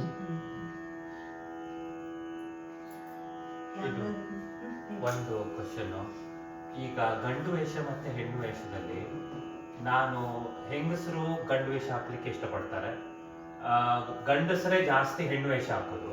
ಅದು ಹೇಗೆ? ಅದು ಡಾನ್ಸಿಂಗ್ ಸ್ಟೈಲ್ ಅಲ್ಲಿ ಇಂದನೋ ಅಥವಾ ಯಾಕೆ ಆತರ? ಅಂದ್ರೆ ಗಂಡು ವೇಷ ಚಂದ ಕಾಣ್ತದೆ ಹೇಳಿ ಎಲ್ಲರೂ ಗಂಡು ವೇಷ ಹಾಕಿ ಕುಣಿಲಿಕ್ಕೆ ಇಷ್ಟಪಡ್ತಾರ ಅಂತ? ಹೌದು, ಆದ್ರೆ ಈಗ ಗಂಡು ಮತ್ತೆ ಅವರು ಸ್ತ್ರೀ, ಈಗ ಹೆಂಗಸರೇ ಹುಡುಗಿಯರೇ ಸೇರಿಕೊಂಡು ಎಲ್ಲ ಪಾತ್ರವನ್ನು ಮಾಡಿದ ಸಾಧಾರಣ ಅದು ವ್ಯತ್ಯಾಸ ಗೊತ್ತಾಗುದಿಲ್ಲ. ಈಗ ಸ್ವರದಲ್ಲಿ ಆ ಗಂಡು ಗಡಸುತನ ಸ್ತ್ರೀಯರಲ್ಲಿ ಬರುವುದಿಲ್ಲ. ಅದು ಸ್ತ್ರೀಯರೇ ಎಲ್ಲ ಪಾತ್ರವನ್ನು ಅವರು ಸಮಾನವಾಗಿ ಮಾಡಿದ್ರೆ ಅದು ನಡೀತದೆ. ಈಗ ಸ್ತ್ರೀಯರ ಗಂಡು ವೇಷ ಮಾಡಿ ಗಂಡಸರ ಹೆಣ್ಣು ವೇಷ ಮಾಡಿದ್ರೆ ಸ್ವರ ವ್ಯತ್ಯಾಸ ಆಗ್ತದೆ. ಅದು ನೋಡ್ಲಿಕ್ಕೆ ಅಷ್ಟು ಖುಷಿ ಕೊಡುವುದಿಲ್ಲ. ಆದ್ರೂ ಕೆಲವೊಬ್ರು ಒಂದು ಪಾತ್ರವನ್ನ ಚೆನ್ನಾಗಿ ನಡೆಸ್ತಾರೆ ಅಂತ ಅವ್ರನ್ನ. ಹೌದು, ಅದು ಮಾಡ್ತಾರೆ. ಈಗ ಎಲ್ಲ ಸುಧಾನ ವೇಷವನ್ನು ಸ್ತ್ರೀ ಹಾಕಿ ಪ್ರಭಾವತಿ ವೇಷವನ್ನು ಪುರುಷ ಹಾಕಿದ್ರೆ ನೀವು ಹೇಳಿದ ಸಂಭಾಷಣೆಯಲ್ಲಿ ಸ್ವಲ್ಪ ವ್ಯತ್ಯಾಸ ಆಗ್ತದೆ. ಹಾಗಂತ ಸ್ತ್ರೀಯರು ಸಹ ಪುರುಷ ವೇಷ ಮಾಡುವುದರಲ್ಲಿ ಗಟ್ಟಿ ಇದ್ದಾರೆ, ಇಲ್ಲ ಅಂತ ಹೇಳಿಲ್ಲ. ಆ ಸ್ವರವನ್ನು ಸ್ವಲ್ಪ ಅವರು ಗಡಸ್ತನಕ್ಕೆ ತಂದು ಮಾಡ್ಲಿಕ್ಕೂ ಆಗ್ತದೆ, ಇಲ್ಲ ಅಂತ ಹೇಳಿಲ್ಲ. ಸ್ತ್ರೀಯರು ಯಕ್ಷಗಾನ ಮಾಡ್ಲಿಕ್ಕೆ ಮೊದ್ಲಿಂದನೂ ಇತ್ತ? ಹಳೆ ಕಾಲದಲ್ಲೂ ಸ್ತ್ರೀಯರು ಯಕ್ಷಗಾನ ಮಾಡ್ತಿದ್ರ ಅಥವಾ ಇತ್ತೀಚೆಗೆ ಇದು ಶುರುವಾದ? ಅದು ಇತ್ತೀಚೆಗೆ ಶುರುವಾಯ್ತು. ಹಳೆ ಹುಡುಗಿಯರನ್ನು ಯಕ್ಷಗಾನದ ಹತ್ರ ಬಿಡುತ್ತಿರ್ಲಿಲ್ಲ ಮನೆಯವರು, ಯಕ್ಷಗಾನಕ್ಕೆ ಹೋಗ್ಲಿಕ್ಕೆ ಬಿಡ್ತಿರ್ಲಿಲ್ಲ. ಆ ಕಾರಣಕ್ಕೆ ಹಾಗಾದ್ರೆ ಅಂದ್ರೆ ಪುರುಷರೇ ಸ್ತ್ರೀ ವೇಷವನ್ನು. ಹೌದು, ಪುರುಷರೇ ಸ್ತ್ರೀ ವೇಷ ಮಾಡುವುದು. ಹೌದೌದು ಹೌದು. ಮತ್ತೆ ಅವರಿಗೆ ಅದು ಮುಂಚೆ ಎಲ್ಲ ಸ್ವಲ್ಪ ಇದು ಮಡಿವಂತಿಕೆ, ಮುಂಚೆ ಎಲ್ಲ ಹಾಗೆ ಅಲ್ವಾ, ಆ ಮಡಿವಂತಿಕೆ ಇತ್ತು. ಹಾಗಾಗಿ ಪುರುಷರೇ ಸ್ತ್ರೀ ವೇಷ ಮಾಡುದು. ಮತ್ತೆ ಈ ಚೌಕಿ ಮನೆಯಲ್ಲಿ ಕೆಲವಷ್ಟು ಸಂಪ್ರದಾಯಗಳು ಹೊಂದಿದೆ. ಹೌದೌದು, ಚೌಕಿ ಅದೇ ಅದ್ರ ಅಲ್ಲಿ ಬಗ್ಗೆ ಒಂದ್ ಸ್ವಲ್ಪ ತಿಳಿಸ್ಕೊಡ್ಬೋದು. ಹೌದು, ಅಲ್ಲಿ ನಿಜವಾಗಿ ಯಕ್ಷಗಾನ ಅದು ಗಣಪತಿಗೆ ಮಹತ್ವ ಜಾಸ್ತಿ. ಅಲ್ಲಿ ಗಣಪತಿ ಪೂಜೆ ಮಾಡಿಕೊಂಡೇ, ಅದು ಸಾಧಾರಣ ಚೌಕಿಯಲ್ಲಿ ಗಣಪತಿ ಹೇಳಿದ್ರೆ ಅದೊಂದು ದೇವಸ್ಥಾನದ ತರವೇ, ಭಕ್ತಿಯಲ್ಲೇ ಮಾಡುವಂಥದ್ದು. ಸುರಿಗೆ ಗಣಪತಿ, ವಿಘ್ನ ವಿನಾಶಕ ಗಣಪತಿಯನ್ನೇ ಅಲ್ಲಿ ಪೂಜೆ ಮಾಡಿ ಮತ್ತೆ ಆಟ ಶುರು ಮಾಡೋದು. ಅದೊಂದು ದೇವಸ್ಥಾನದ ಹಾಗೆ ನಿಜವಾಗಿ. ಅದು ಭಕ್ತಿಯಿಂದ ಮಾಡುವಂಥದ್ದು. ಯಕ್ಷಗಾನ ಕಲಾವಿದರು ಎಲ್ಲರಿಗೂ ಆ ಸುರಿಗೆ, ಗಜಮುಖದ ಬಗ್ಗೆ, ಗಣಪಂಗೆ ಅದೆಲ್ಲ ಚೌಕಿಯಲ್ಲಿ ಪೂಜೆ ಮಾಡಿ ಮತ್ತೆ ರಂಗಸ್ಥಳಕ್ಕೆ ಹೋಗುದು. ಅದು ರಂಗಸ್ಥಳ ಸಹ, ಅದನ್ನು ಸಹ ನಾವು ಒಂದು ದೇವಸ್ಥಾನದ ಹಾಗೆ, ಯಾಕೆ ಹೇಳಿದ್ರೆ ಅಲ್ಲಿ 2 ದೀಪಗಳನ್ನು, ಅಲ್ಲಿ ಗಣಪತಿ ಪೂಜೆ ಆದ್ಮೇಲೆ ದೀಪಗಳನ್ನು 2 ರಂಗಸ್ಥಳದ ಆಚೆ ಈಚೆ ಹಚ್ಚಿ ಇಡ್ತಾ ಇದ್ರು. ಆಟ ಮುಗಿಯುವ ತನಕ ಅದನ್ನು ನಂದಿಸುವುದಿಲ್ಲ. ಅದನ್ನು ಮತ್ತೆ ಆ ದೀಪವನ್ನು ಉಂಟಲ್ಲ, ಆಟ ಮಾಡಿಸುವವರ ಮನೆಗೆ ತಕೊಂಡು ಹೋಗ್ತಾರೆ ಅದನ್ನು, ಆ ದೀಪವನ್ನು. ಅಷ್ಟು ಶ್ರದ್ಧೆಯಿಂದ, ಅಷ್ಟು ಭಕ್ತಿಯಿಂದ ಮಾಡುವಂಥದ್ದು. ಅದೊಂದು ಆರಾಧನಾ ಕಲೆ. ಧರ್ಮಸ್ಥಳ ಮೇಳದಲ್ಲಿ ಎಲ್ಲ ಉಂಟುಂಟು. ಅದು ಹೆಚ್ಚಿನ ಈ ಹರಕೆ ಮೇಳದಲ್ಲಿ ಹೆಚ್ಚು ಆ ಕ್ರಮ ಉಂಟೆ. ರಂಗಸ್ಥಳದ ಆಚೀಚೆ 2 ದೀಪ ಇಟ್ಟು ಆಟ ಮುಗ್ದ ಕೂಡಲೇ ಆಟ ಮಾಡಿಸುವವರ ಮನೆಗೆ ಆ ದೀಪವನ್ನು ತಕೊಂಡು ಹೋಗ್ತಾರೆ. ಹೌದು, ಅದು ಭಕ್ತಿಯಿಂದಲೇ ಮಾಡುವಂಥದ್ದು. ಯಕ್ಷಗಾನವನ್ನು ಭಕ್ತಿಯಿಂದಲೇ ನೋಡುವಂಥದ್ದು. ಈಗ ಸ್ವಲ್ಪ ಎಲ್ಲ ಅದು ನಿಮಗೆ ಭಾಗವತ್ಗೆ ಬೇಕಂತ ನಿಮಗೆ ಭಾಗವತ್ಗೆ ಎಷ್ಟು ಬಾಯ್ಪಾಠ ಆಗಿರ್ತದೆ ಈ ಪ್ರಸಂಗದಲ್ಲಿ, ಅಥವಾ ಪುಸ್ತಕ ಇಲ್ಲದೇನೆ ಪ್ರಸಂಗ ಮಾಡ್ಬೋದಾ, ಅಥವಾ ನಿಮಗೆ ಪುಸ್ತಕ ಬೇಕಾದ್ರೆ ನಾವು ಪ್ರಸಂಗ ಮಾಡಲಿಕ್ಕೆ ಭಾಗವತ್ಗೆ? ಅದು ಪದ್ಯ ಹೇಳಿ ಹೇಳಿ ಸಾಧಾರಣ ಬಾಯಿಗೆ ಬಂದಿರ್ತದೆ. ಆದರೆ ಬಾಯಿಗೆ ಬಂದರೂ ಆ ಸಂದರ್ಭದಲ್ಲಿ ಕೆಲವು ಸಲ ಆ ವಾಕ್ಯಗಳು ಒಂದು ವೇಳೆ ತಪ್ಪಿ ಹೋದ್ರೆ ಸರಿಯಾಗುದಿಲ್ಲ. ಅದಕ್ಕಾಗಿ ಪ್ರತಿಯನ್ನು ಇಟ್ಕೊಳ್ಬೇಕಾಗ್ತದೆ. ಹೌದು. ಒಂದು ಯಕ್ಷಗಾನದಲ್ಲಿ ಒಂದು ಇವು ಹೇಳಿದಲ್ಲ, ಈಗ ಅರ್ಧ ದಿವಸ ಅರ್ಧ ರಾತ್ರಿ ಯಕ್ಷಗಾನ, ಎಷ್ಟು ಜನ ಭಾಗವತಿರ್ತಾರೆ ಈಗ ಯಕ್ಷಗಾನದಲ್ಲಿ? ಮುಂಚೆ ಹಳೆಯದಲ್ಲಿ 2 ಭಾಗವತರು ಇದ್ದದ್ದು, ಒಬ್ರು ಸಂಗೀತಗಾರರು, ಒಬ್ರು ಭಾಗವತರು. ಈಗ ಸಂಗೀತಕ್ಕೆ ಅಂತ ಹೇಳಿ ಒಂದು 10 ಗಂಟೆ ತನಕ ಒಬ್ರು ಇರ್ತಾರೆ, ಮತ್ತೆ 10 ಗಂಟೆ ಮೇಲಿಂದ 2 ಗಂಟೆ ತನಕ ಮತ್ತೊಬ್ರು, 2 ಗಂಟೆಯಿಂದ ಒಟ್ಟಿಗೆ ಈಗ 3 ಭಾಗವತರು ಇರ್ತಾರೆ ಬೆಳಿಗಿನ ತನಕ. ಕಾಲಮಿತಿ ಆದ್ರೆ 1-2 ಭಾಗವತರು ಸಾಕಾಗ್ತದೆ, 1 ಭಾಗವತರು ಸಾಕಾಗ್ತದೆ 2-3 ಗಂಟೆ ಪ್ರಸಂಗ ಮಾಡುವುದಾದ್ರೆ. ದ್ವಂದ್ವ ಗಾಯನ ಅಂತೆಲ್ಲ ಬಂದಿದೆ.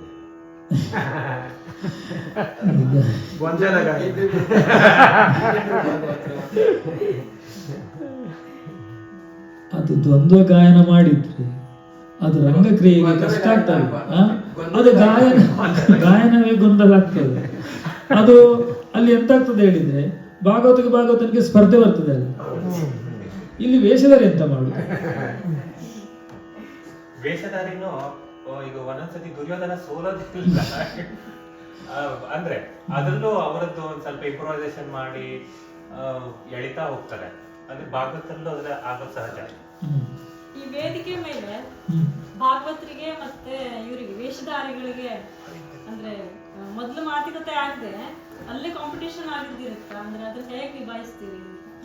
ಈ ದೊಡ್ಡ ದೊಡ್ಡ ನೀವ್ ಹೇಳಿದ್ರಲ್ಲ ಅವಾಗಲೇ, ಯಾರೋ ವೇಷಧಾರಿಗಳು ಇವ್ರನ್ನ ಏನು ಜಾಸ್ತಿ ಅವರೇ ನೃತ್ಯ ಮಾಡೋದು ಅಥವಾ ಏನೋ ಅರ್ಥಗಾರಿಕೆ ತಗೊಂಡು ಹೋಗೋದು ಆ ಥರದ್ದೆಲ್ಲ ಇತ್ತು ಅಂದ್ರೆ ನೀವು ಹೇಗೆ ನಿಭಾಯಿಸ್ತೀರಿ? ಇಲ್ಲ, ಅದು ಒಂದು ರಂಗಕ್ರಿಯೆ ಅಂತ ಇರ್ತದೆ. ಈ ಪದ್ಯ ಹೀಗೇ ಹೋಗ್ಬೇಕು, ಇದೇ ರಾಗದಲ್ಲಿ ಹೋಗ್ಬೇಕಂತ ಒಂದು ನಿಘಂಟು ಇರ್ತದೆ. ವೇಷಧಾರಿಗಳು ಅದನ್ನು ಭಾಗವತನ ಮನೋಧರ್ಮ ಇರ್ತದಲ್ಲ, ಆ ಭಾಗವತನ ಮನೋಧರ್ಮಕ್ಕೆ ಸರಿಯಾಗಿ ಮೊದಲೇ ಚೆಂಡೆಯವರು ಇರ್ತಾರೆ. ಅದೇ ಭಾಗವತನ ಮನೋಧರ್ಮಕ್ಕ ಅನುಗುಣವಾಗಿಯೇ ವೇಷಧಾರಿಗಳು ಇರ್ಬೇಕಾಗ್ತದೆ. ಅದು ಮಾತ್ರ ಅದ್ಭುತ ಆಗುದು. ಹೌದು ಹೌದು, ಎಲ್ಲ ಪೂರಕವಾಗಿ ಹೋದ್ರೆ ಮಾತ್ರ ಆಟ ಒಳ್ಳೆದಾಗುದು. ಮತ್ತೆ ಭಾಗವತನೇ ತನ್ನ ಪದ್ಯವನ್ನು ಆಲಾಪನೆ ಕೊಡುದು, ಬೇಕಾದಂತೆ ಹಾಡುದು, ರಂಗದಲ್ಲಿ ಇದ್ದವ ಮತ್ತೆ ಅವನಿಗೆ ಬೇಕಾದ ಹಾಗೆ ಕುಣಿಯುವುದು, ಅದೆಲ್ಲ ಮಾಡಿದ್ರೆ ಅದು ಚಂದ ಆಗುದಿಲ್ಲ. ಪೂರಕವಾಗಿಯೇ ಇರಬೇಕು. ಈಗ ಯಾರ ಅಂದ್ರೆ ರೆಡಿ ಆಗ್ಲಿಕ್ಕೆ ಆಗ್ಲಿಲ್ಲ, ಯಾರ್ದೋ ಇದು ಸರಿ ಮಾಡ್ಬೇಕು, ತಡ ಆಯ್ತು ಬಂದು ಅವ್ರದ್ದು ಎಂಟಿನೇ ಆಗಿಲ್ಲ ಅಂದ್ರೆ ಅವ್ರು ನೀವು ಒಂದ್ ಸ್ವಲ್ಪ ಸೇರಿಸಿ ಅದನ್ನ ಉದ್ದ ಹಾಡೋದು ಹಂಗೇನಾದ್ರು ಮಾಡ್ತೀರಾ? ಆಗ ಆ ಸೂಚನೆ ಬಂದ್ರೆ ಸ್ವಲ್ಪ ಮೊದಲಿದ್ದವರಿಗೆ ಸ್ವಲ್ಪ ಜಾಸ್ತಿ ಪದ್ಯ ಮತ್ತೆ ಇನ್ನೊಂದು ಪದ್ಯ ಕೊಟ್ಟು ಮತ್ತೆ ಅವರ ಹತ್ರ ಸ್ವಲ್ಪ ಜಾಸ್ತಿ ಮಾಡ್ಲಿಕ್ಕೆ ಹೇಳಿ ವೇಷ ಆಗಲಿ. ಅದು ನಿಜವಾಗಿ ಸರಿಯಲ್ಲ. ಆ ವೇಷಧಾರಿ ತಡ ಮಾಡುದು ಸರಿಯಲ್ಲ, ಅದು ರಂಗಕ್ಕೆ ತಪ್ಪಾಗ್ತದೆ. ಆದ್ರೆ ಒಂದು ವೇಳೆ ಅನಿವಾರ್ಯವಾಗಿ ಆದ್ರೆ ಸುಧಾರಿಸ್ಬೇಕಲ್ಲ, ಮಧ್ಯದಲ್ಲಿ ಆಟ ನಿಲ್ಲಿಸ್ಲಿಕ್ಕಾಗುದಿಲ್ಲ. ಆಗ ಮೊದಲಿದ್ದ ವೇಷಧಾರಿಗಳಿಗೆ ಅವರು ಸ್ವಲ್ಪ ಅರ್ಥಗಾರಿಕೆ ಜಾಸ್ತಿ ಮಾಡ್ತಾರೆ, ಕುಣಿತವಾಗಿ ಜಾಸ್ತಿ ಮಾಡ್ತಾರೆ. ಅದು ಅನಿವಾರ್ಯವಾಗಿ ಮಾಡ್ಬೇಕಾಗ್ತದೆ.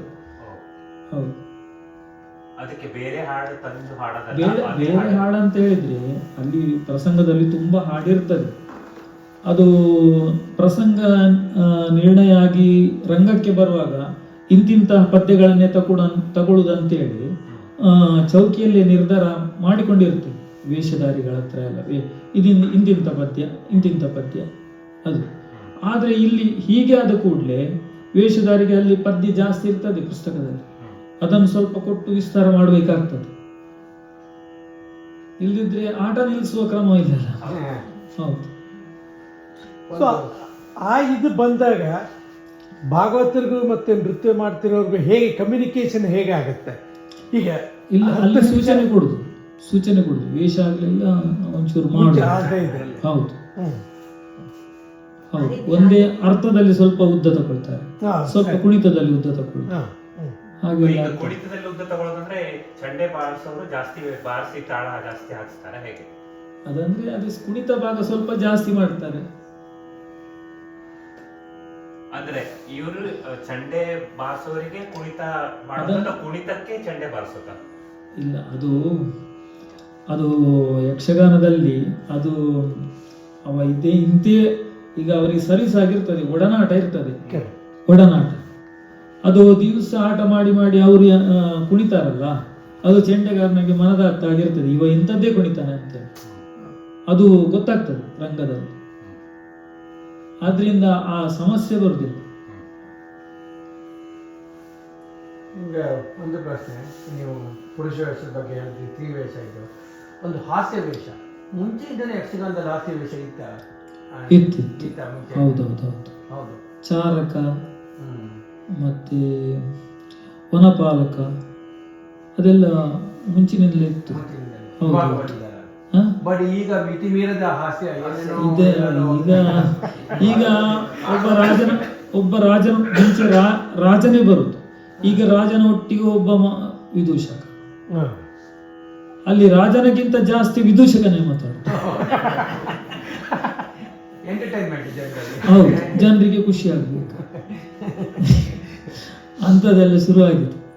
ಅದೇ ರೀತಿಯಲ್ಲಿ ಪ್ರಸ್ತುತ ಸನ್ನಿವೇಶ ಯಾವುದೊಂದು ರಾಜಕೀಯ ಯಾವುದೋ ಒಂದು ಸನ್ನಿವೇಶಕ್ಕೆ ಪೂರಕವಾಗಿ ಅದನ್ನ ಸಾಂಕೇತಿಕವಾಗಿ ಇದನ್ನ ಸಮಾನಾಂತರವಾಗಿ ತಗೊಂಡು ಹೋಗ್ತಾರಲ್ಲ ಕೆಲವು ಸರಿ ಹಾಸ್ಯಗಾರರು. ಅದಂದ್ರೆ ಕೆಲವು ಸಲ ಈ ಇತ್ತೀಚೆಗೆ ನಡೆಯುವ ಎಲ್ಲ ಕೆಲವು ವಿಷಯಗಳಿರ್ತಾವಲ್ಲ, ವಿದ್ಯುನ್ಮಾನ, ಅದನ್ನೆಲ್ಲ ಸ್ವಲ್ಪ ಕೊಡ್ತಾರೆ. ಅದೊಂದು ಕೊಡ್ಬೋದು. ಅದು ಹೌದು, ಅದು ಅವನ ಚಾಕಚಕ್ಯತೆ. ಹೌದು, ಆ ಸಂದರ್ಭಕ್ಕೆ ಸರಿಯಾಗಿ ಕೊಡ್ಬೇಕು ಅಷ್ಟೇ. ಅದು ಕೊಡ್ತಾರೆ, ಎಲ್ಲರೂ ಕೊಡ್ತಾರೆ ಸಾಧಾರಣ. ಅದು ಸರಿ ಇರ್ತದೆ. ಬಟ್ ಜಾಸ್ತಿ ಜನ ಬರ್ತಾ ಇದ್ದಾರೆ ವಿದೇಶಕರು. ಒಂದೊಂದ್ಸಲ ಒಂದೊಂದು ಪ್ರಸಂಗದಲ್ಲಿ 4-5 ಜನ ಇರ್ತಾರೆ. ಒಂದೊಂದ್ಸಲ ಇದನ್ನ ನೋಡ್ತಾ ಇದ್ದೆ ಯೂಟ್ಯೂಬ್ ಅಲ್ಲೆಲ್ಲ, ಎಲ್ಲಿಂದ ಅಷ್ಟೊಂದು ಜನ. ಅದು ಈಗ ನಾಟಕದ ತರ ಆಗಿದೆ. ಅದು ಯಕ್ಷಗಾನ ಅಲ್ಲ, ನಾವು ಜಗಲಿಯಲ್ಲಿ ಕೂತ್ಕೊಂಡು ಮಾತಾಡುದಿಲ್ವಾ, ಆ ರೀತಿ ಮಾತಾಡ್ತಾರೆ. ಅವರಿಗೆ ಬೇಡಿಕೆ ಜಾಸ್ತಿ. ಹೌದು, ಅಂತವರಿಗೆ ಬೇಡಿಕೆ ಜಾಸ್ತಿ. ಯೂಟ್ಯೂಬ್ ಅಲ್ಲಿ ಅದೇ ಬರೋದು. ಹೌದು, ಅದು ಮುಂಚೆಯಿಂದ ಇತ್ತು ಹಾಸ್ಯ. ಮುಂಚೆ ಆ ರೀತಿಯ ಹಾಸ್ಯ ನಿಜ, ಒಳ್ಳೊಳ್ಳೆ. ಅದು ಪ್ರಸಂಗ ಮೀರಿ, ಆ ಚೌಕಟ್ಟು ಮೀರಿ ಎಲ್ಲ ಹೋಗ್ತಿರ್ಲಿಲ್ಲ. ಇತ್ತು ಅನ್ನೋದಕ್ಕೆ ಅರ್ಥ ಇದಿದೆ. ಯಾಕೆಂದ್ರೆ ಪಾರ್ಥಿ ಸುಬ್ಬನ ಎಲ್ಲಾ ಪ್ರಸಂಗಗಳಲ್ಲೂ ಹೆಚ್ಚು ಕಡಿಮೆ ಚಾರಕ ಇದ್ದಾನೆ. ಚಾರಕ ವನಪಾಲಕ ಎಲ್ಲ ಹಾಸ್ಯ. ಹೌದು. ನಾವು ಇಷ್ಟೆಲ್ಲ ಕೇಳಿದ್ಮೇಲೆ ಈಗ ನಿಮ್ಮಿಂದ ಒಂದು ಹಾಡು ಕೇಳಬೇಕು. ಹೌದು. ಒಂದೆರಡು ನಿಮಗೆ ಇಷ್ಟ ಆದದ್ದು ಅಥವಾ ಹಾಡ್ತೀರಾ?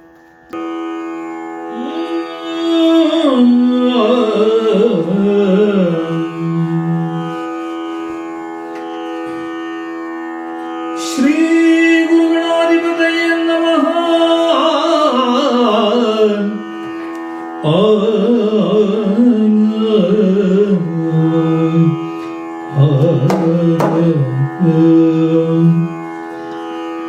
ಬಬ್ರುವಾಹನ ಕಾಳಗದ ಪ್ರಸಂಗದ್ದು ಚಿತ್ರಾಂಗದೆಯ ಪದ್ಯ.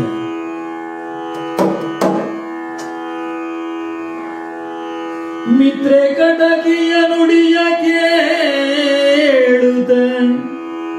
ಚಿತ್ತದಲ್ಲಿ ಸಂತೋಷ ತಾಳುತ್ತ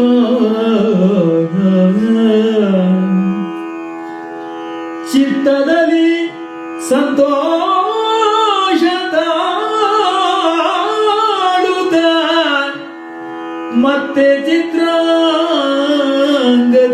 ಕೇಳ್ದಳು ಅರ್ಜುನನ ಹದನ.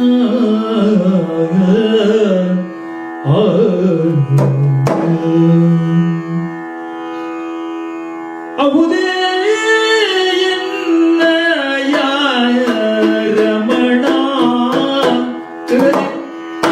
ಕಿಟ ಕಿಟ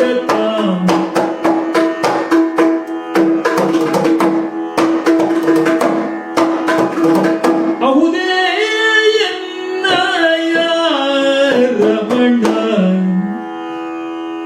ಅಹುದೇ ಅಹುದೇ ಎನ್ನಯ ರಮಣ ಪೇಳಿಲೆಯ ಸಖಿ ಅಹುದೇ ಎನ್ನಯ ರಮಣ ಪೇಳೆಲೆ ಸಖಿ ಅಹುದೇ ಎನ್ನಯ ರಮಣ.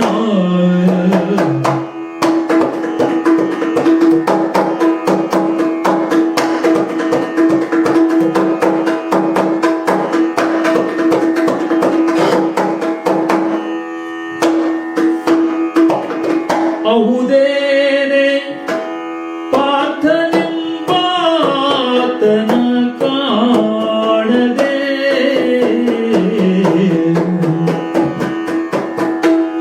ಅಹುದೇನೆ ಪಾರ್ಥನೆಂಬಾತನ ಕಾಣದೆ ಬಲು ದಿನವಾಯಿತೋ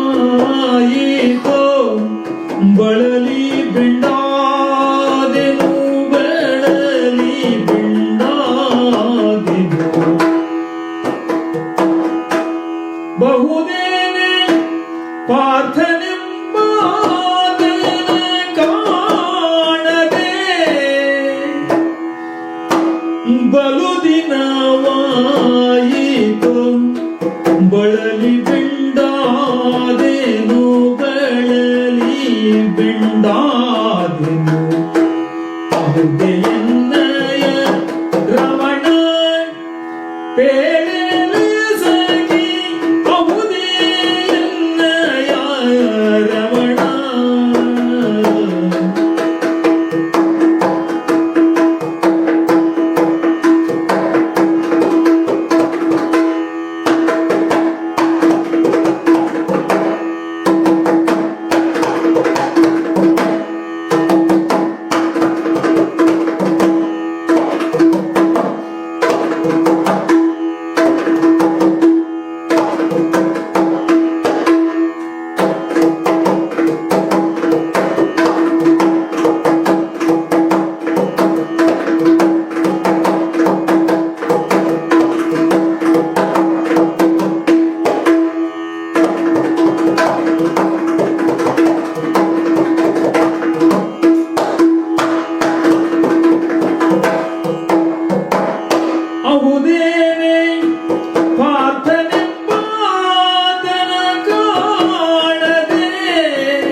ಗಂಡಾದೆನು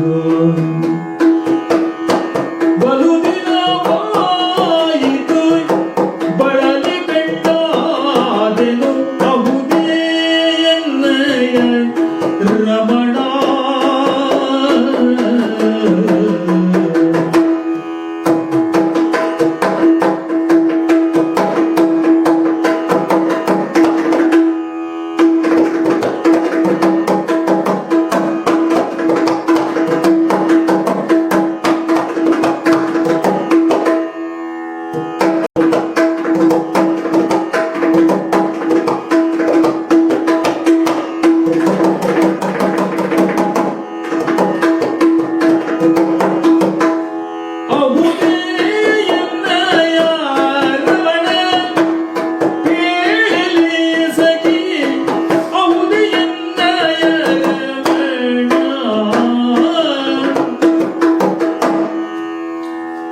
ಚಂದ್ರ ಗಾವಿಯ ಶಾಲೆ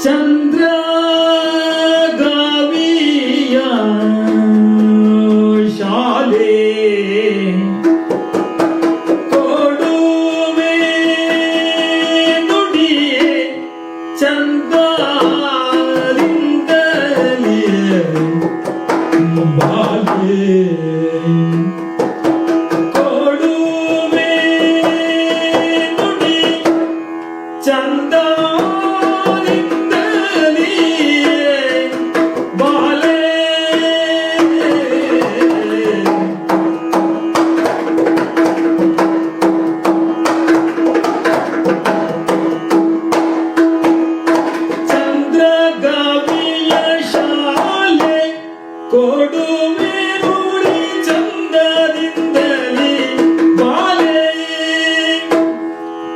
ಕೊಡುವೆ ನುಡಿಯೇ ಚಂದದಿಂದಲೇ ಬಾಲೆ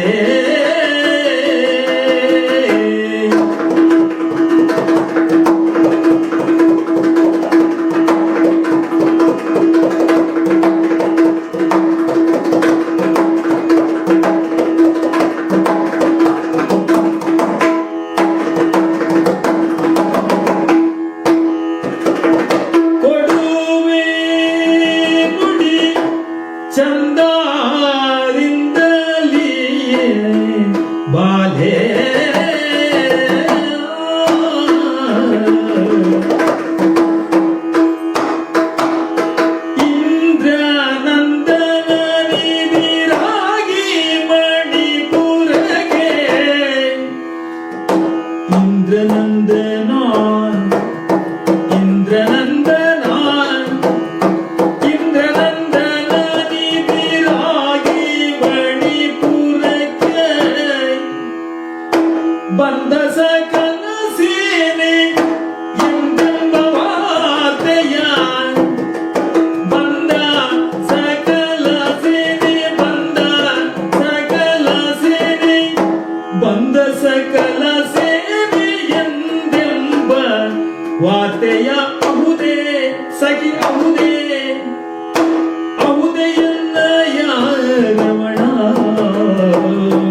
ಸುಧನ್ವ ಕಾಳಗದ ಪದ್ಯ.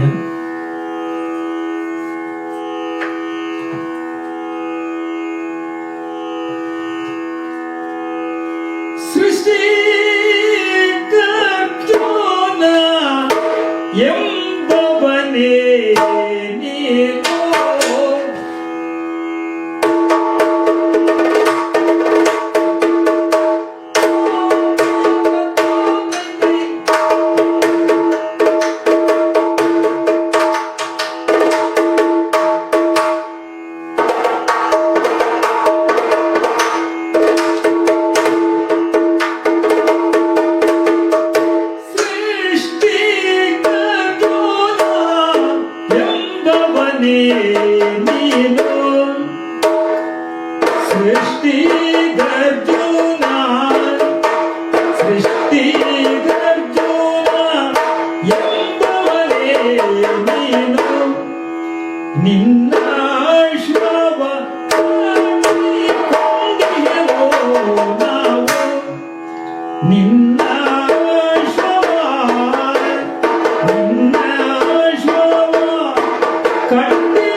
ಬಿಟ್ಟು ಹೋಗೆಯೋ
ರಾಮ ರಾಘವ ದಶರಥ ಬಾಲಾಡಿ ಜಾಂಬತಿ ಕಲೆ.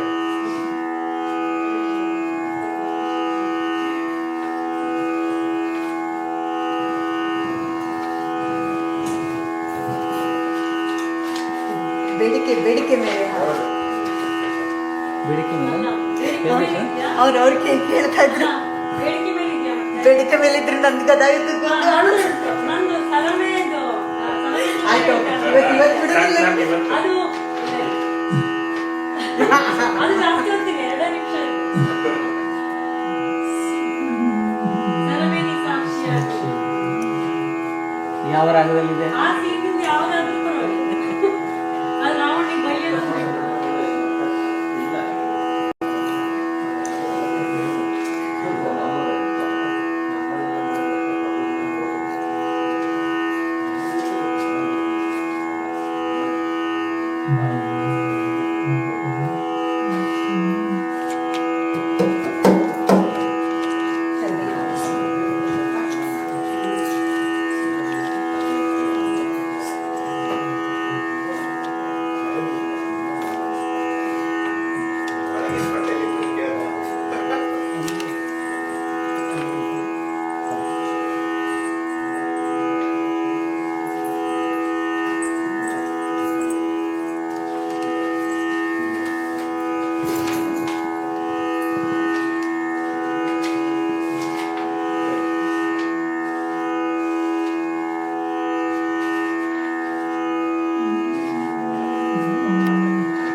ಅದು ಅವಳು ಮಾಡಿದ್ಲಲ್ಲ, ಅದಕ್ಕೆ ಅವಳಿಗೆ ಅಷ್ಟಿಷ್ಟ.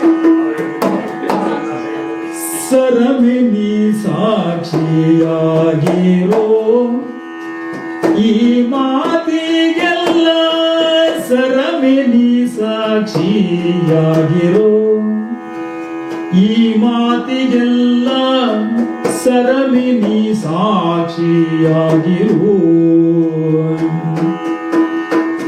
ದುರುಳ ತಾನುತ್ತಮನಂತೆ, ಸುರನಿಗೆಲ್ಲ ಶ್ರೇಷ್ಠನಂತೆ.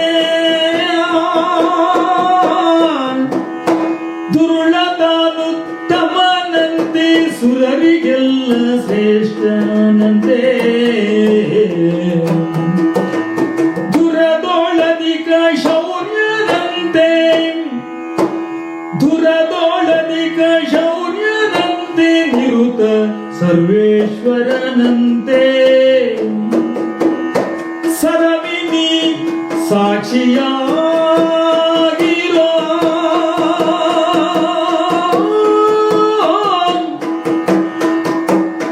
ಸರಮಿನಿ ಸಾಕ್ಷಿಯಾಗಿರೋ.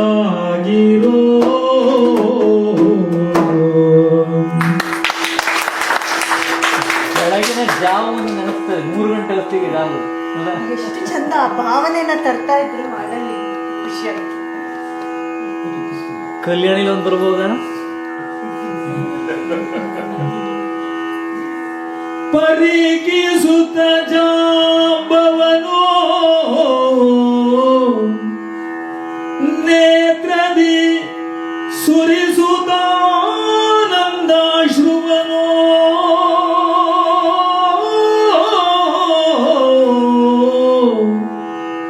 ತರತರಿಸಿ ಬಂದಡಿಗೆರಗಿ ತಾನಿಂದೋ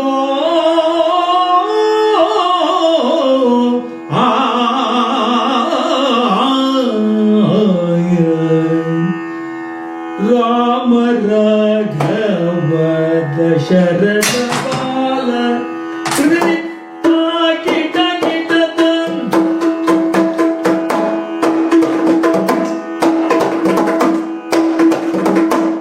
ರಾಮ ರಾಘವ ದಶರಥ ಬಾಲ,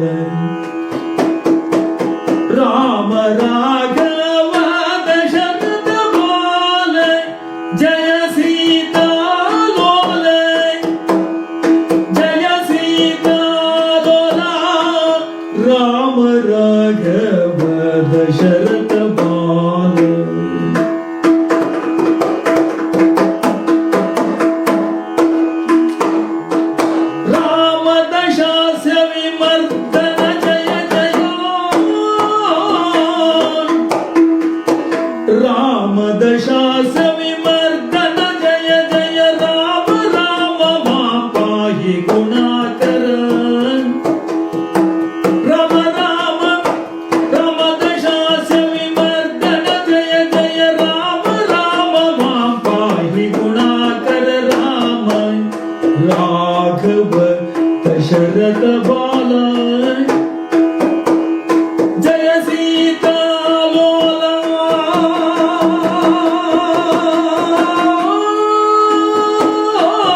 ಕಾಮಿನಿಯ ಕಠಿಣತರ ವಾಕ್ಯವು ಕೇಳ್ದೋ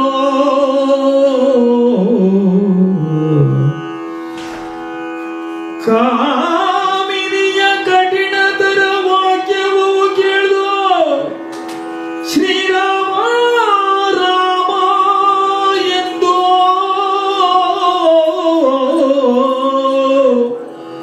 ರಾಮ ರಾಮ ಎಂದು ಕರ್ಣವೆರಡವು ಮುಚ್ಚಿ ಶ್ರೀರಾಮ ರಾಮ ಎಂದು ಕರ್ಣವೆರಡವು ಮುಚ್ಚಿ ಭೂಮಿಯೊಳಗೇಳಾಜ್ಞೆಯವು ಬರೆದು ಭೂಮಿಯೊಳಗೇಳಾಜ್ಞೆಯವು ಬರೆದು ಮೀರಿ ಮುಂದಡಿಯ ನಿಡದಿರೆಂದು ಮೀರಿ ಮುಂದಡಿಯ ನಿಡದಿರೆಂದು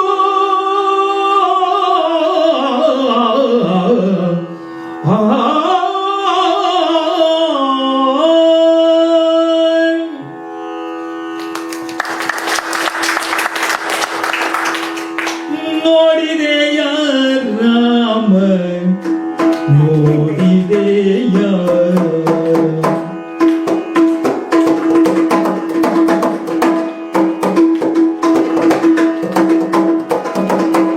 ನೋಡಿದೆಯ ರಾಮ ನೋಡಿದೆಯ ರಾಮ ನೋಡಿದೆಯ ರಾಮ ನೋಡಿದೆಯ ದೊಡ್ಡ ಕಾಡಿನಿಂದ ಓಡಿ ಬಂದು ಆಡುವಂತ ಪುಮ್ಮಿಗವ ದೊಡ್ಡ ಕಾಡಿನಿಂದ ಓಡಿ ಬಂದು ದೊಡ್ಡ ಕಾಡಿನಿಂದ ಓಡಿ ಬಂದು ಆಡುವಂತ ಪುಮ್ಮಿಗವ ನೋಡಿದೆಯ ರಾಮ ನೋಡಿದೆಯ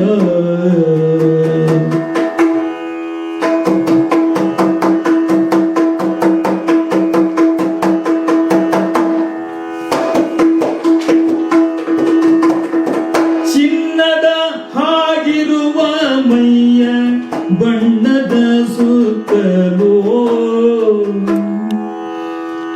ಚಿನ್ನದ ಹಾಗಿರುವ ಮೈಯ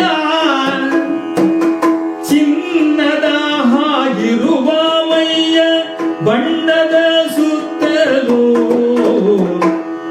ಪಂಚವರ್ಣದ ರೇಖೆಯೋ ಬಂದ ಚಂದವ ನೋಡು ಪಂಚವರ್ಣದ ರೇಖೆಯೋ ಬಂದ ಚಂದವ ನೋಡು ರಾಮ ನೋಡಿದೆಯ ರಾಮ ನೋಡಿದೆಯ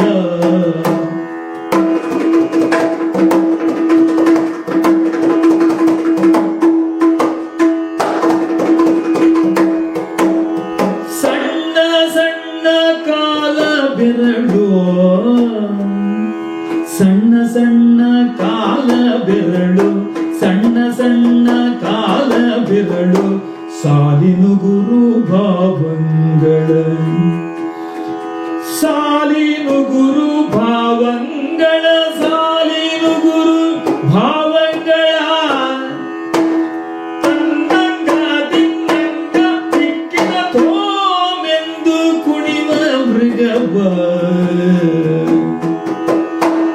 ತನ್ನಂಗ ತಿನ್ನಂಗ ತಿಕ್ಕಿನ ಥೋಮೆಂದು ಕುಣಿವ ಮೃಗವ ತನ್ನಂಗ ತಿನ್ನಂಗ ದಿಗಿಡ ಥೋಮೆಂದು ಕುಣಿವ ಮೃಗವ ನೋಡಿದೆಯ ರಾಮ ನೋಡಿದೆಯ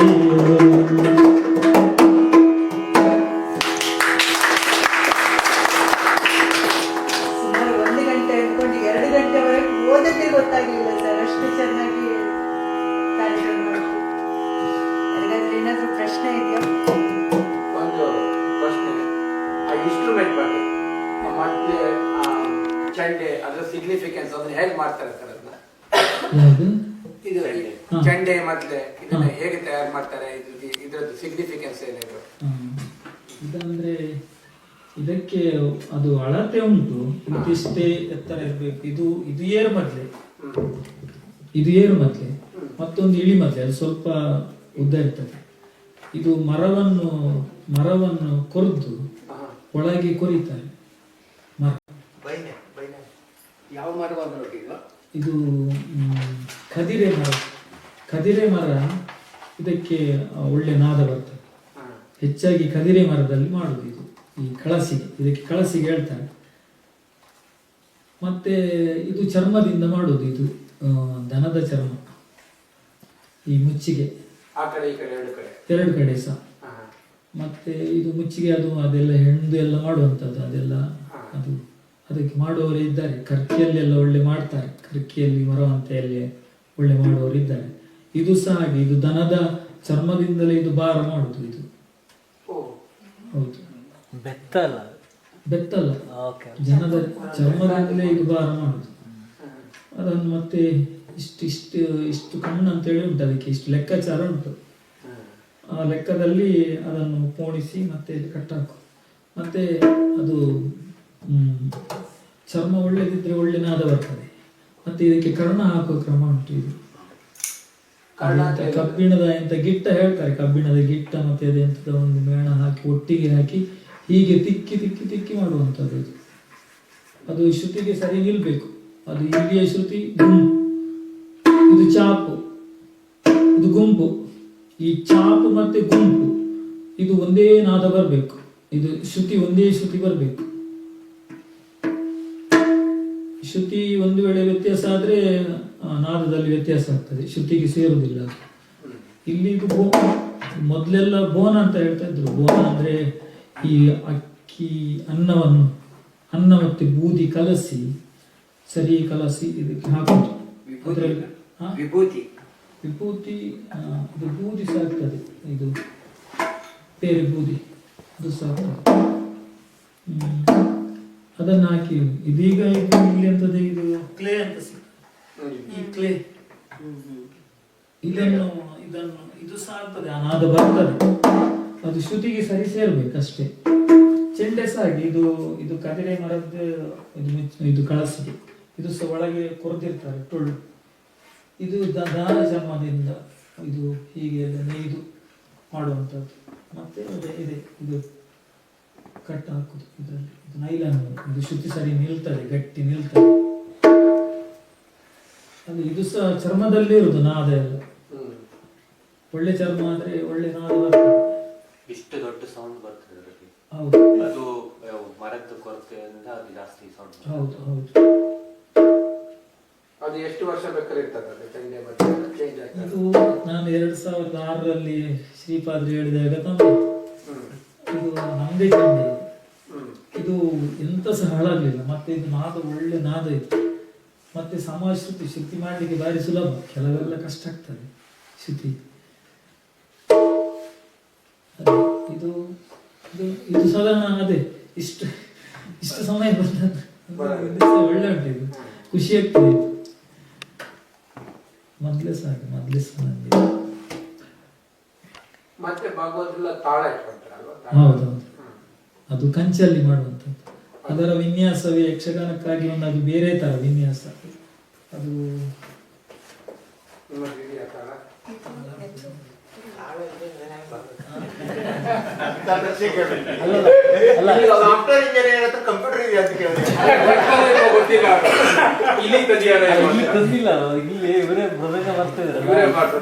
ಅಂದ್ರೆ ಇವತ್ತಿನ ಕಾರ್ಯಕ್ರಮಕ್ಕೆ ಇಲ್ಲ ಮೊನ್ನೆ ಯಕ್ಷಗಾನದಲ್ಲೂ ಮೊದಲೇ ಬಡ್ತಿದ್ದ ಪ್ರಾಬ್ಲಮ್ ಆಯ್ತು.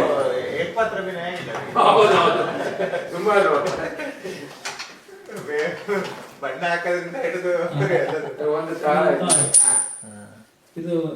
ಇದು ಕಂಚನ್ನು ಕರಗಿಸಿ ಅದು ಮೇಣದ ತಾಳ ಈ ತರ ಮಾಡಿ ಕಂಚನ್ನು ಕರಗಿಸಿ ಕೊಯ್ಯುದು. ಹೌದು, ಇದು ದಪ್ಪ ಉಂಟಲ್ಲ? ಹೌದು, ದಪ್ಪ. ಇದು ಯಕ್ಷಗಾನಕ್ಕೆ ಆಗಿ ಇರುವಂತ ತಾಳ. ಇದು ಬೇರೆ ಇದಕ್ಕೆ ಈ ರೀತಿ ಯೂಸ್ ಮಾಡುದಿಲ್ಲ. ಇದಕ್ಕೆ ಯಕ್ಷಗಾನಕ್ಕೆ ಮಾತ್ರ. ಹೀಗೆ ನಾದ ಬರ್ಬೇಕು ಅದರಲ್ಲಿ. ಕಂಚು ಕರಗಿಸಿ ಹೌದು, ತೆಂಕು ಬಡಗಲ್ ಬೇರೆ. ತೆಂಕಲ್ಲಿ ಅದು ಇದು ಬಡಗಲ್ಲಿ ಮಾತ್ರ. ತೆಂಕಲ್ಲಿ ಅದು ಜಾಗ ಹೇಳ್ತಾರೆ, ಅದು ರೌಂಡ್ ಇದು. ಹೌದು, ಅದನ್ನು ಕೋಲಲ್ಲಿ ಬಡಿದು ಹೀಗೆ. ಮತ್ತೆ ಇದು ಬಿಟ್ಟು ಬೇರೆ ಹಾರ್ಮೋನಿಯಂ ಯೂಸ್ ಮಾಡ್ತಾರಲ್ವಾ? ಅದು ಮೊದಲು ಹಾರ್ಮೋನಿಯಂ ಇತ್ತು, ಹಾ. ಈಗ ಇದು ಓ, ಸುಜು. ಎಲೆಕ್ಟ್ರಾನಿಕ್ ಶ್ರುತಿ.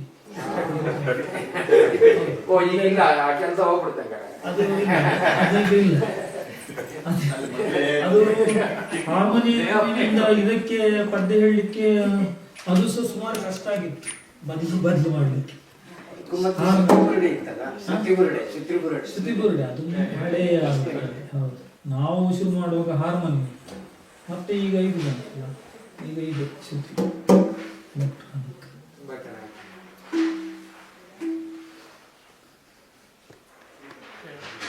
ಇಲ್ಲಿ ನನ್ನ ಕಲಿಸಿ ಮನೋಹರ ಸ್ವಾಮಿ ಪರಾಕು ಯಾವ್ದಾದ್ರು ಒಂದು ವಿಶ್ವ ಪರ್ವ.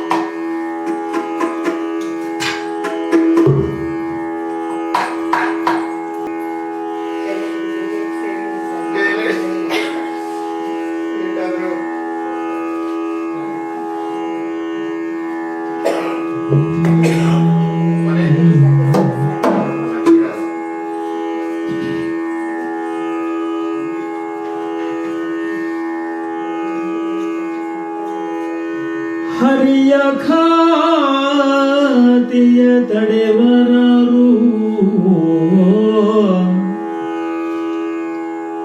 ಹರಿಯ ಖಾತಿಯ ತಡೆವರಾರು, ಇನ್ನೆರಡು ಬಲ ಬೆರಗಾಗಿಯೇ ಕಣ್ಮುಚ್ಚಿರಲೋ. ಭೀಷ್ಮನು ಬೆದರಿ ರಥದಿಂದಿಳಿದು ನಡೆತಂದು, ಭೀಷ್ಮನು ಬೆದರಿ ರಥದಿಂದಿಳಿದು ನಡೆತಂದು,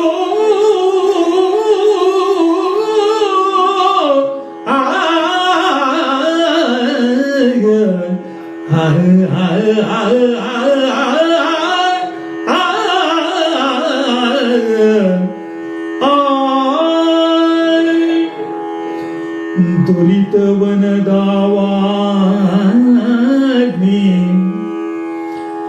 ಲಕ್ಷ್ಮೀ ವರ ಮುಕುಂದ ಮುರಾರೆ, ಲಕ್ಷ್ಮೀವರ ಮುಕುಂದ ಮುರಾರೆ, ಜಯವೆನು ತೆರಗಿ ಮಗುಳಚ್ಚುತನ ಮೃದುಕರವ ಪಿಡಿದೆಂದ.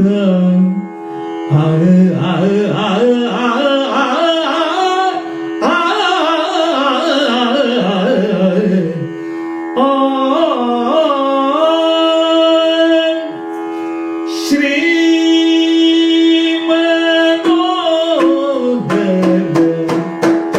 ಸ್ವಾಮಿ ಪರಾಗೋ ರಿಕ್ತ ಗಿಟ ಗಿಟ ತಂ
ಹಿರಿಯಲೋ ಚಕ್ರವಾ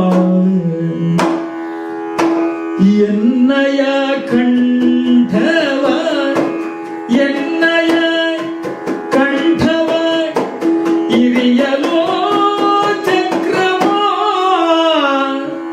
ಚಿನುಮಯ ಕೈಯಲ್ಲಿ ಪಿಡಿದಿಹೆಯ ಚಿನುಮಯ ಕೈಯಲ್ಲಿ ಪಿಡಿದಿಹೆಯ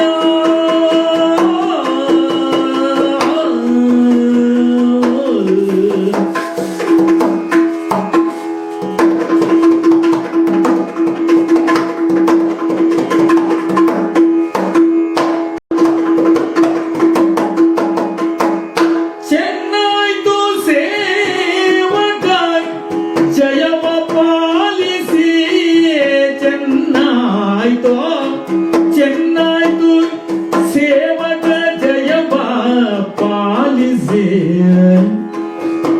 ಲೋಕವನ್ನು ರಕ್ಷಿಪ ದೇವನಹುದೋ ಮಹಾನುಭಾವ ಲೋಕವನ್ನು ರಕ್ಷಿಪ ದೇವನಹುದೋ ಮಹಾನುಭಾವ ಶ್ರೀ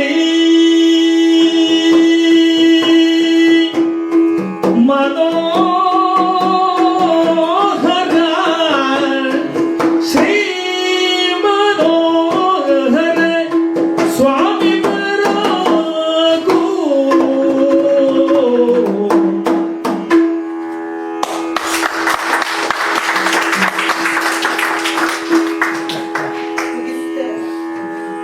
ಬೆಳಗ್ಗೆ 8:30 ಪ್ರಾಕ್ಟೀಸ್ ಮಾಡಿಸ್ತಾ ಇದ್ದಾರೆ ಎಲ್ಲರಿಗೂ. ಆಯಾಸ ಆಗಿರ್ಬೋದು ಅಂತ ನಾನು ಇವ್ರಿಗೆ ಇನ್ನೂ ನಿಲ್ಲಿಸ್ತಾ ಇದ್ದೆ. ಇಲ್ಲಾಂದ್ರೆ ಇವ್ರು ಬೆಳಗ್ಗೆ ಆಗೋವರೆಗೂ ಒಬ್ರಾದ್ಮೇಲೆ ಒಬ್ರು ಕೇಳ್ತಾರೆ ಸರ್, ಇದು ಮುಗಿಯೋದಿಲ್ಲ. ತುಂಬಾ ಚೆನ್ನಾಗಿ ಆಯ್ತು ಸರ್. ಇವತ್ತು ಇಲ್ಲಿ ಈ ರೀತಿ ಅವಕಾಶ ಮಾಡಿಕೊಟ್ಟ ಶಾಂತಲಾ ಬಂಡಿ ಹಾಗೂ ರಾಜೇಂದ್ರ ಬಂಡಿ ಅವರೇ ತುಂಬಾ ತುಂಬಾ ಥ್ಯಾಂಕ್ಸ್. ಇಷ್ಟು ಹೊತ್ತು ನಾವು ಹೇಳಿದ ಪ್ರಶ್ನೆಗೆಲ್ಲ ಉತ್ತರ ಕೊಟ್ಟು ಇಷ್ಟು ಚೆನ್ನಾಗಿ ಹಾಡು ಹೇಳಿದ್ರಿ, ಎಲ್ಲರನ್ನ ಬೇರೆ ಲೋಕಕ್ಕೆ ಕರ್ಕೊಂಡು ಹೋಗಿದ್ದೀರಾ. Thank you so much sir. ನಮ್ಮ ಕಡೆಯಿಂದ ಒಂದು ಪುಟ್ಟ ಕಾಣಿಕೆ ತಗೋಬೇಕು. ವಿಠಲ್ ಮತ್ತೆ ರಾಜೇಂದ್ರಣ್ಣ ಇಲ್ಲಿ ಕರೆಸಿ ಈ ಕಾರ್ಯಕ್ರಮ ನಡೆಸುವವರಿಗೆ ಅವಕಾಶ ಮಾಡಿಕೊಟ್ಟ ರಾಜೇಂದ್ರರು, ಶಾಂತಲಾ ಮತ್ತು ಅಶ್ವಿನಿ ಅವರು, ಶ್ರೀಪಾದರು, ಗೋಪಾಲ್, ವಿವೇಕ್ ಇವರೆಲ್ಲ ಇದ್ದಾರೆ. ಇವರೆಲ್ಲರಿಗೂ ಧನ್ಯವಾದಗಳು. ಅಶ್ವಿನಿ ಬೇಕೆ ಕೋಆರ್ಡಿನೇಟ್ ಮಾಡಿದ್ವಿ ಈ ಕಾರ್ಯಕ್ರಮನ. ತುಂಬ ಶಾರ್ಟ್ ನೋಟಿಸಲ್ಲ ಇತ್ತು ಇವರಿಗಂತೂ. ಇವತ್ತು ಬೆಳಗ್ಗೆ ಇನ್ವಿಟೇಷನ್ ಹೋಗಿದೆ, ಎಲ್ಲರೂ ಬಂದ್ರಿ. ಆದಿತ್ಯವಾರ ಸಂಜೆ ಇವತ್ತು. ಎಲ್ರಿಗೂ ಧನ್ಯವಾದ. ಮತ್ತೆ ಅಶ್ವಿನಿ, ನಿಮಗೂ ಕೂಡ ಇದೊಂಥರ ಸೌಭಾಗ್ಯ. ಇವತ್ತು ತುಳಸಿ ಅಂದ್ರೆ ನಿನ್ನೆ ಆಯ್ತು ತುಳಸಿ ಕಾರ್ತಿಕ ಮಾಸದಲ್ಲಿ ನಮ್ಮಲ್ಲಿ ಒಂದು ಇಂಥದ್ದೊಂದು ಕಾರ್ಯಕ್ರಮ ಆಗಿದ್ದು ನಮ್ಮ ಭಾಗ್ಯ ಅಂತ ಅನ್ಕೋತೀವಿ. KJ ಗಣೇಶ್ ಅವರಿಗೆ ತುಂಬಾ ತುಂಬಾ ರಮೇಶ್ ಜಾವಗಲ್ ಬನ್ನಿ. ನೀವು ವಿಠಲ್ ರಾಜೇಂದ್ರಣ್ಣ